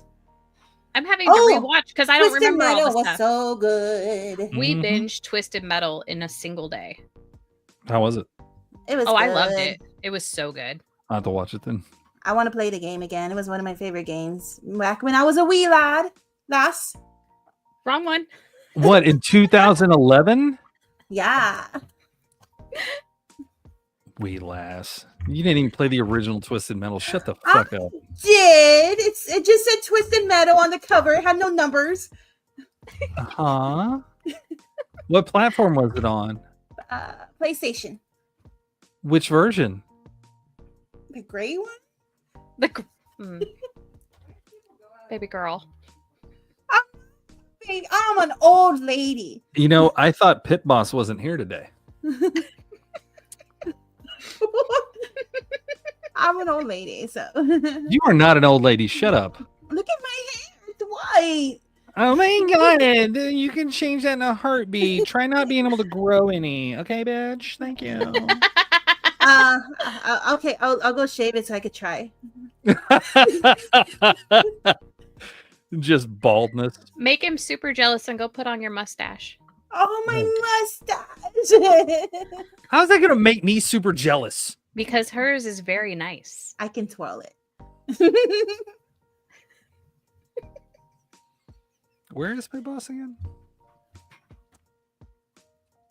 Pit Boss is Samoa Joe may working. not have. Samoa Joe. Who is Samoa Joe? I think he's a wrestler. No. I know who Samoa Joe is. Who is he in the show? Oh, Sweet Tooth. He's just the body. He was Sweet Tooth? Yeah. He's just the body. I Oh. think Will Arnett's the voice or something like that. Is it Will Arnett? I could be wrong. I think They should have just let Joe do his thing. That would have been great. God damn it. Okay, so oh, by the way, does everybody remember the TikTok ban? Yes. Yes. I hear about it every day. You guys do know that it's still on the books, right? Yep. Okay. Just No just skims. wanted everybody to freak out a little bit more. Just for No fun. skin off my back. I forget that I have it. I only use it to doom scroll anymore. Oh, we know, Miss. I'm never gonna post any more videos. I mean, remember, And I just said- haven't. I Oh, kept my word. I'm super happy you're sticking true to form and sticking to your guns. That's great. Like, the first time TikTok went off, and my coworkers are like, "Oh, TikTok gone." I'm like, it is. you can tell the people that have ticked too much talk. When they That's for start sure. flipping out. No, when they start not giving a shit. Oh, I don't really care. Yeah, whenever you've gone, let me put it this way: you've been on TikTok too long. Whenever they say, "Hey, TikTok's gonna get banned," you're like, "Fucking Again? Okay, cool, great." I mean, Awesome. I think I'd be a little bit more sad if YouTube went because I watch more YouTube. But even if it did, I'll find another platform somewhere else. I mean, something always pops up. Are you I'm sure on you're not Facebook watching the Reels. Hub? What hub? What are we talking about? Ro, it hurts. It hurts so bad. Corn Hub, Oh. honey. Corn Hub. Corn Hub? I can't put it in any other simpler terms Text than it to that. her. Just text it to her, please. Okay. I want to see her anime face whenever she realizes what you're talking about. Wait, what's easier for you, Snap or Facebook?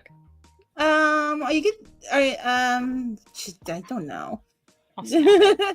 Are you on your phone right now? My phone is my camera. Yeah.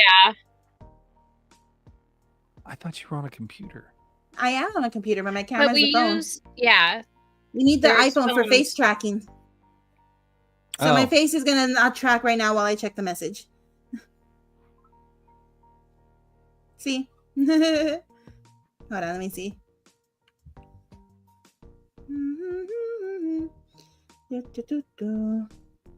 I hope she is, Jackal. Oh. Get it now? Oh, yeah. Okay, I get it. Okay. Okay. Yeah, no, I know for sure I'm not watching that because I think that's banned in Texas. Like, if I were to try to go to it, I think nothing will show up because it's banned in Texas. Yeah, this Christian wave is starting to get annoying. Like, did you guys notice that? Like, we had. Hold on, we now had- I'm curious. I'm gonna Don't go to see if I it. can get into it. well, here's my thing, though. Do you notice that Not a during during the first during Trump's first presidency, nobody gave a shit, and the LGBTQ community was just pushing hard on everything, right? It was a huge deal. This huge, like, just So, rainbow I could wave coming share- at people. Okay. So I tried getting on and it gave me a message. There's nothing dirty on it, so I can actually show that on my screen if you guys want to No, see the no, message. no, it's fine. I know what message you got. We get the same message here. But that was a thing. It was this huge rainbow wave of fighting for equality and this, that, and the other, and rights and blah, blah, blah, blah, blah, yada, yada, the whole 9 yards, right? And then all of a sudden, Biden gets in and nobody says a word. You don't hear nothing on anything. But around the end of the presidency, that's whenever people started getting a little bit more vocal about things. And then the second Trump presidency, all of a sudden there's this huge Christian wave going on right now. Everything's evil, everything's bad, we got to save everybody, blah, blah, blah. It's because they're hiding So- under their behind the Christianity to not look bad themselves. Right. But we went from we literally went from having all this stuff happen. It's either one extreme or another. There is no in between anymore. It's one extreme or the other. And that's what irritates me about it is the fact that there's no middle ground, and people are sitting there doing what they're doing. I don't care what you believe. I don't give a shit. You want to believe that there's a spaghetti monster in the sky? You want to believe that a banana is the creator of all? You want to believe that grass controls everything? You want to believe that we're not breathing oxygen, we're breathing farts? I don't give a shit. I don't care what you believe. It does not matter to me. But you pushing those agendas shows me who you are as a person. A lot can be looked at in a certain way. My thing is, as the now controversial Martin Luther King said, judge them not by the color of their skin, but by the content of their character. And yeah, if you haven't read the new stuff they put out on him, you'll have to read it, hon. I am not. Well, they released the files on JFK. They Yes. released the files on Martin Luther King. Apparently, Martin Luther King was a partier. Like he was the first Diddy. Oh. Yeah. This is what has been said. I don't believe it one way or the other, but apparently he was the first Diddy. I don't think he would be the first. Come on. I'm sorry, the first one that record was kept of? That makes more sense. In that sense, and he was the Diddy for his time, apparently. He loved going to parties. He loved doing a lot of different things. I don't know. That's what when you have somebody surveilling you and they don't like you, they're going to write whatever the hell they want. Yeah. So I'm not going to believe everything that comes in those notes. Just same thing as the JFK stuff. I'm not going to believe that. I'm not going to believe all that either. I'm sorry. There's always something behind it that you're hiding. I get it. I understand. You got to do your conspiracy, this, that, and the other, blah, blah, blah, blah.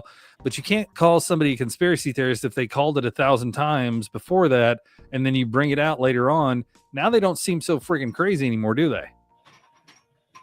Mm-hmm. Yeah. Now they're not a conspiracy theorist anymore. They're a fact teller, or just they're whatever you want to call it. I don't know. I don't care. But it is one of those things that it's been said that he's a very controversial individual. I mean, shit, they offed JFK because he wanted to do certain things that would benefit the American people more than anything else. Mm-hmm. How in the hell is our government still in power? They keep us stupid. I think it's because we allow it. We don't want to have to. We're more worried about our own four walls than we are anything else. Yeah. No, for reals. I've said that before too. Like the problem with, I'm gonna say, the American people is that everybody's too busy living in their own bubbles to see what's going on around them. Right. Kind of like Wall-E. Right, and you're 100% correct. It's not the fact that they're too ignorant to see the stuff around them. It's just the fact that they are too greedy and lazy to do anything about it. Yes, because it's like I'm not gonna go too into politics here, but I'm gonna say it's just like what people are saying, like but what, I think it's Denmark or Finland. The wife said it's not ignorance, it's complacency. Like Denmark and Finland, like all those other places, like even Canada, they're quote unquote socialist countries because they pay extra taxes for their free healthcare and all of that kind of stuff, right?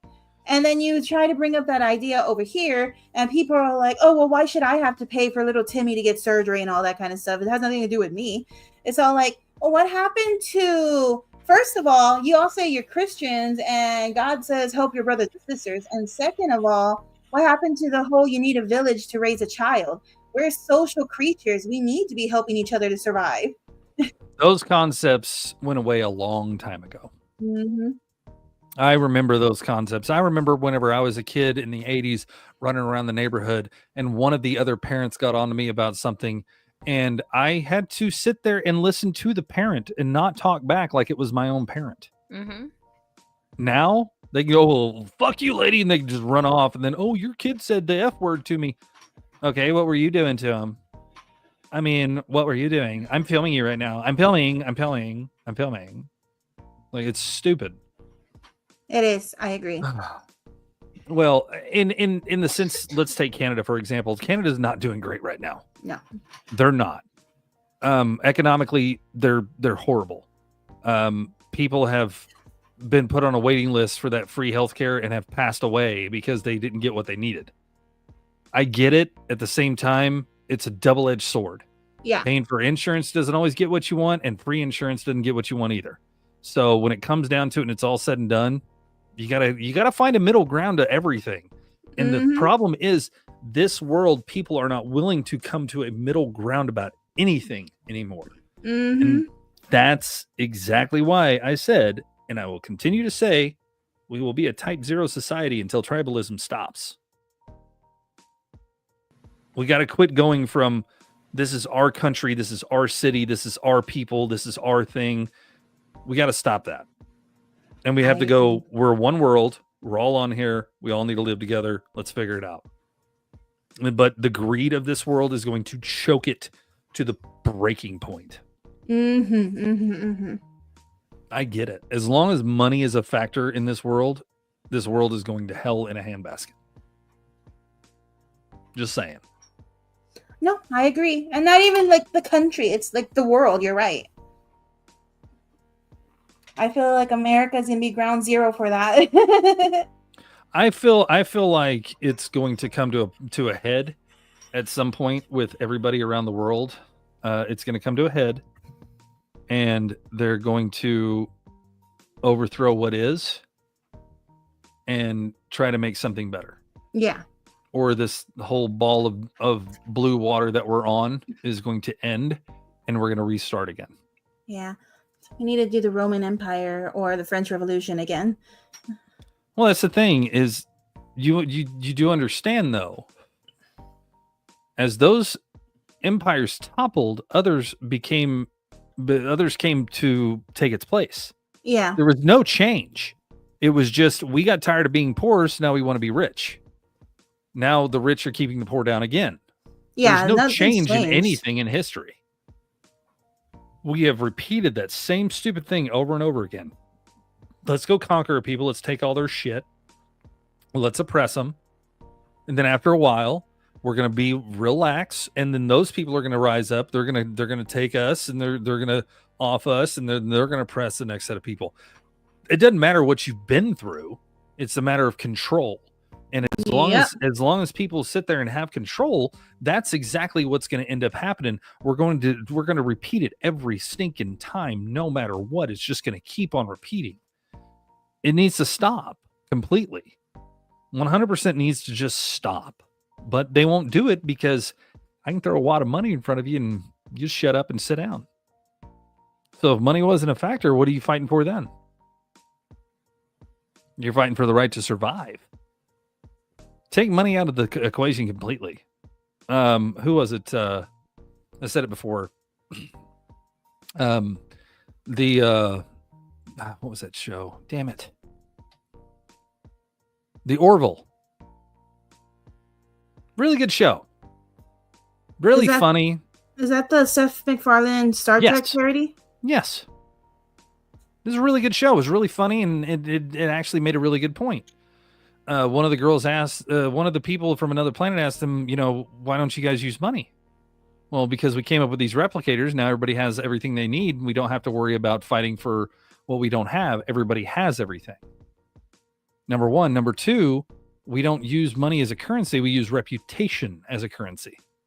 Your reputation means more than anything. So if you're a good person, you do great in life. If you're a shitty person, you do shitty in life. I think that's the way we should do that. I think currency should be should be the value of a person's worth, or not of worth, but of their, I don't know, reputation. The value of their reputation is what it is. If you help people, is because you want to help people and you want to stay good in status in life. You're going to help people, and your life's going to be good. But if you do bad, then your reputation's shit. You don't get what you want. I like that. Yep. I think my life would be crap.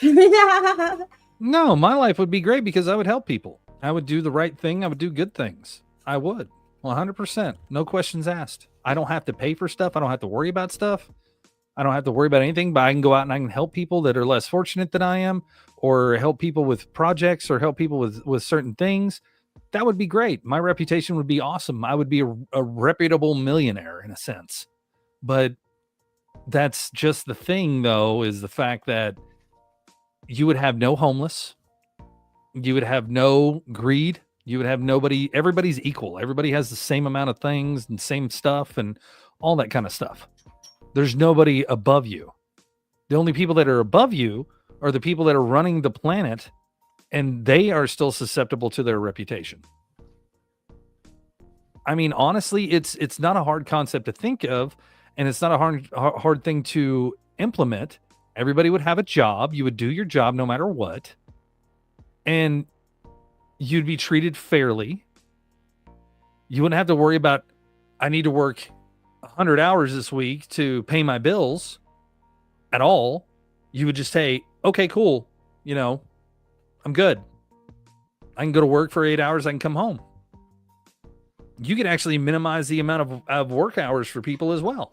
Things would get done. Things would get fixed. Things would get paid attention to way more. But no, you got to have a millionaire destroying a Cybertruck because he thinks it's funny. You got to have some asshole jumping off of a building because he wants to make a viral video. I mean, it's just stupid.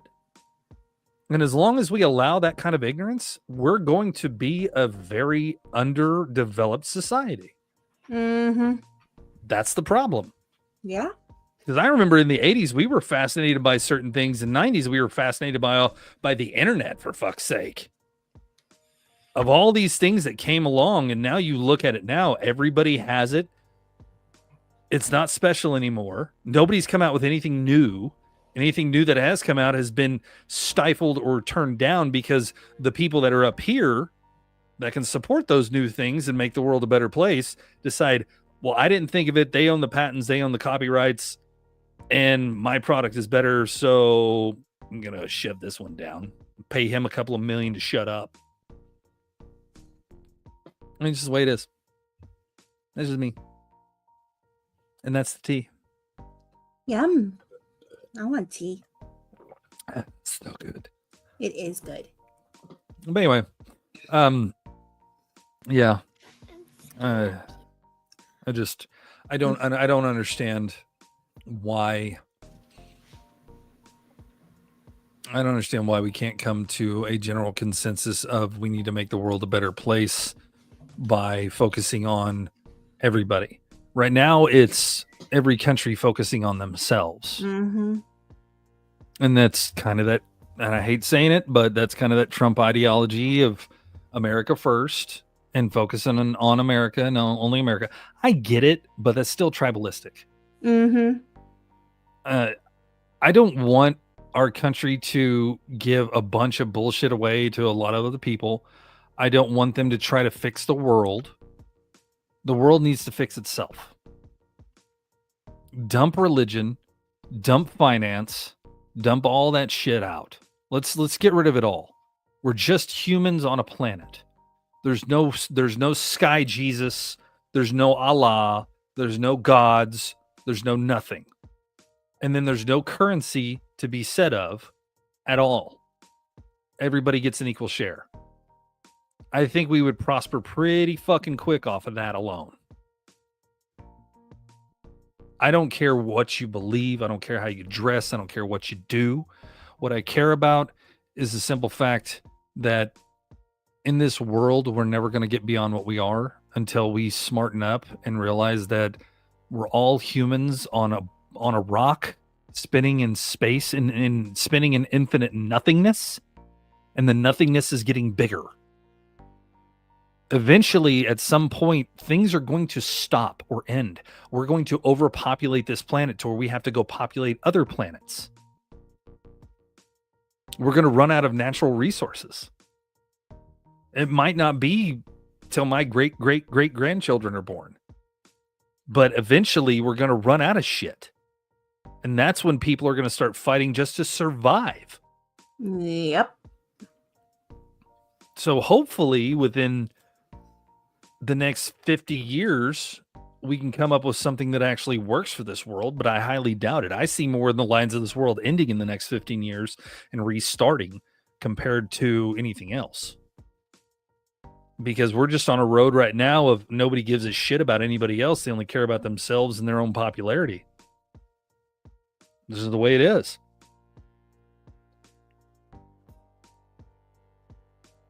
Bro, if you're talking, honey, you're muted. I'm eating. Oh. I was hungry. I thought she was over there talking. Anyway, let's call it. We got 30 minutes left, and I'm hungry. Hungry, overstimulated. And not necessarily I'm overstimulated. It's just a simple fact that when it comes down to it, it's all said and done. We could talk to her blue in the face about how the world could move forward in a peaceful way, how the world could move forward and better benefit itself. And nobody's going to give a shit because it's not about them. I would love somebody to start a society. Oh, wait, the Amish did it already. The Amish are literally, we could take an example from the Amish. The Amish are literally one of those sets of people that they are not greedy. They're not looking out for anybody but their own community, which you take that and you make that a global thing. Take religion out of it, take all the money out of it. You literally make it a global thing, just like the Amish do, to take care of each other, to raise your own village, to raise your own barns, to make sure all the families there are taken care of. I mean, I don't agree with everything the Amish do, but it's a good example of how society can be without all of the societal norms that we have now. Mm-hmm. It's a damn good example. Hey, Jobadiah over here needs a barn built. Okay, cool. Half the village goes over there, builds the damn barn. They get fed. They have a job well done. High fives all around. They erect the barn, and all of a sudden, you know, Jobadiah's got a fucking barn now. Yeah. You know, I will say this about like the whole thing that we started with the beginning with the flood and stuff like that. Despite the stuff that's going around nationally about what's going on down here, a lot of the water rescues and the cars being towed out and stuff like that have been done just from the regular residents more than anybody else. And I was like, that's like, seeing everybody come together like that, I was like, man, it's been a while since I've seen people like, you know, actually helping each other now and not being all like cheese man, stuff like that. Right. And that's the thing though, is like out here, same thing. Something happens, we all chip in and try to help each other. And the problem that we have is the fact that the big boys on Capitol Hill are more worried about arguing with each other and who's right and helping and who's not, than actually just saying, screw it, they need help, we need to go help them now. Mm-hmm. That makes no fucking sense. Yeah. I mean, the people in North Carolina, they had people in the middle of winter sleeping in tents, freezing to death. That right there should have never happened. Never. No. I don't care who's in office. I don't care who the president is. I don't care about that. What I care about is the fact that you had people that literally in North Carolina, and I think, what was it, Tennessee? I think so. But you had people, yeah, because they were in the Appalachian Mountains. Mm-hmm. So you had people that literally went without because you're either A, you ain't got the money, B, you ain't got this common sense, or C, you just don't care. Those people should have never gone without. And that's from anywhere from local to federal government. They should have not been left out in the cold, and they were. That shows a failure of the system, not of people, not of presidents, but of the system in general. That shows the failure of it. Why the fuck are these people still in office when you got people literally freezing to death outside?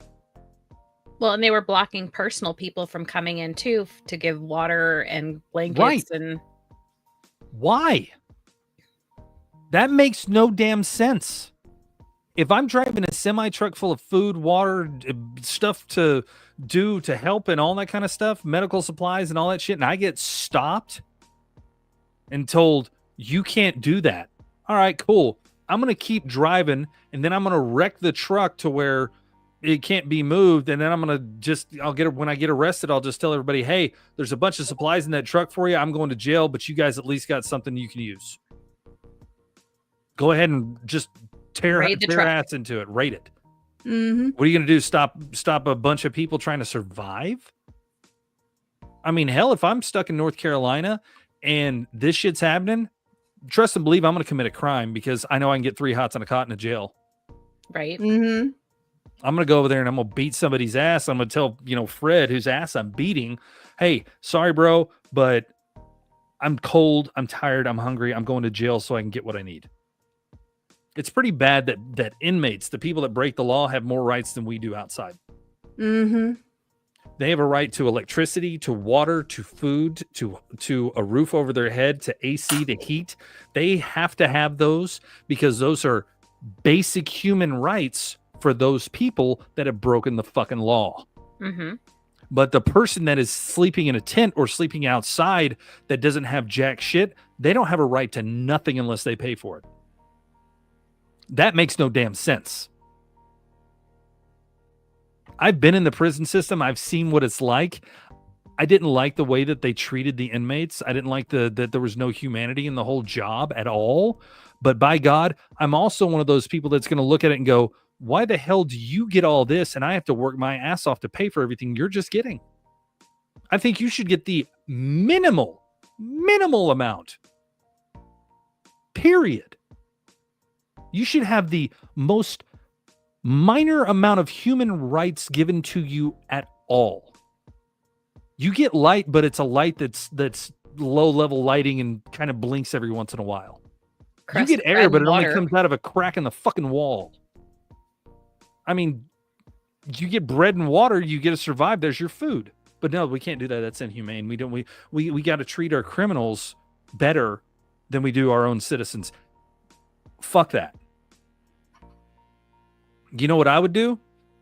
I would just send all these some bitches that break the law, deport them somewhere else. Let them deal with the bullshit. Or that's what Australia was. Yeah, I know. And Australia made a whole country out of it. That's the whole thing about it. When it comes down to it, it's all said and done. Do what you got to do to make your state safe. 100% understand that. But stop giving these people... Dude, they have commissary there. Commissary. We're talking things that you could buy at 7-Eleven. Yes, it's 3 to 4 times more expensive there, but they can still buy it.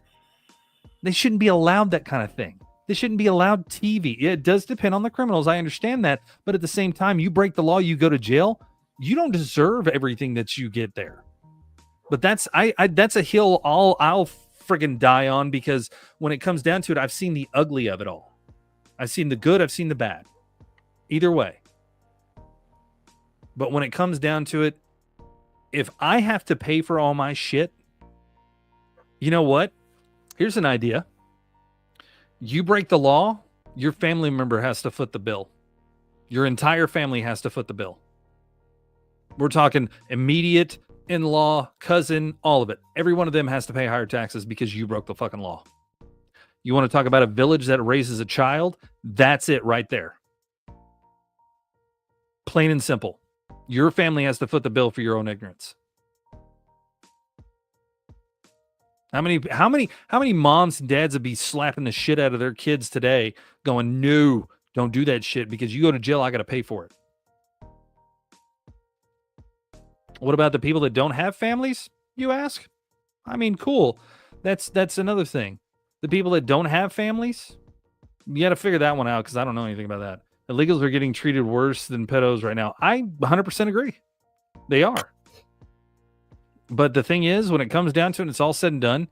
I have people that have got into this country legally, gone through the port of entry, gone through the process, and done all that kind of stuff. I've worked with people that got in this country illegally. I knew one guy, Pedro. This dude was not, his name was not Pedro. That was his uncle's name, his dead uncle. And he used his uncle's social security to be in this country for 20 years.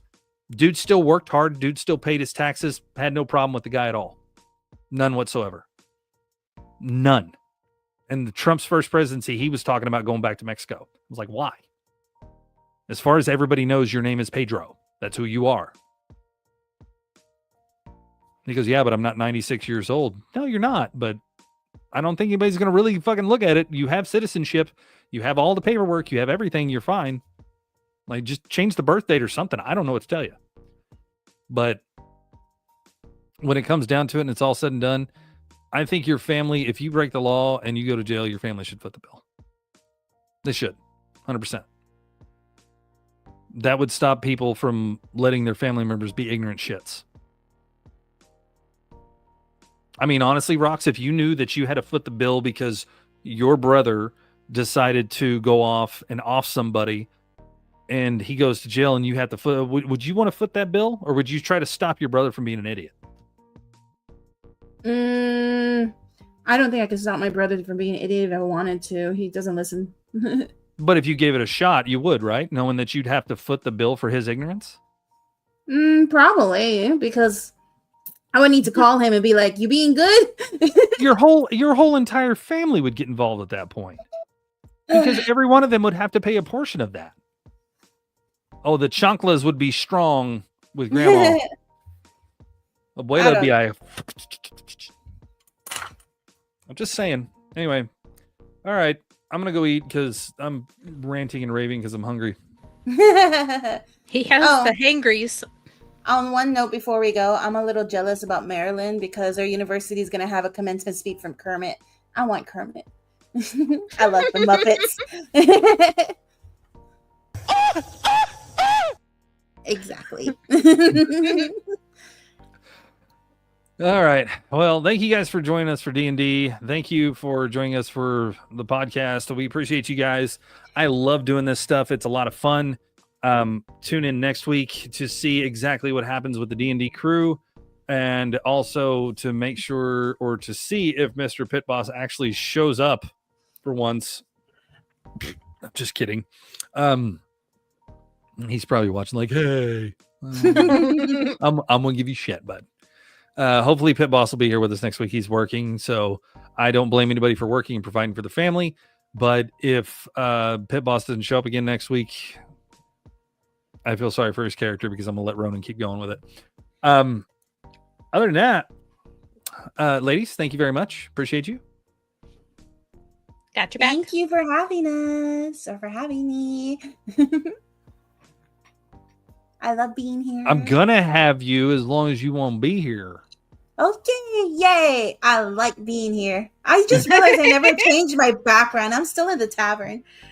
I know. I was wondering whenever you were gonna go to your bedroom. I never noticed. I just noticed right now. I'm out to get some drinks and then go to my room later. I'm not a smart man. I'm a moron. Yep, and I'm a proud moron. I gotta find for president. I gotta find one of these videos that just says it hurts so much. That's me. I hear that so much. I mean, the closest thing I got to it is that's about it. That's what I got. That's me at Target. Goddamn right. Anyway, as always, thank you guys so much for showing up. Thank you guys for watching. We'll see you guys next time. Until then, as always, our resident. Did you order pizza? That's what I'm having.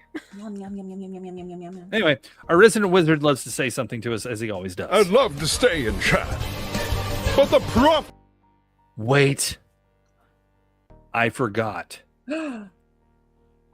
Hold on. It's got to be something. Hold on. Get away. Please hold. I got pizza. Come on.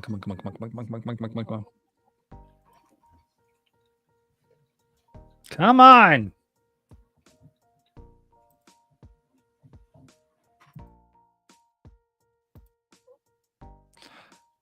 I have to do this because this right here would literally be, if me and Pit Boss were wizards, this is how we would fight.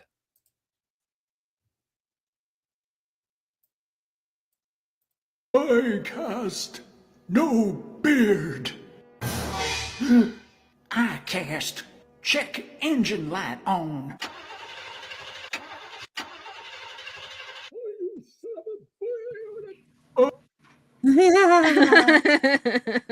I mean, that literally would be being Pit Boss because, you know, he did recently just shave off his beard.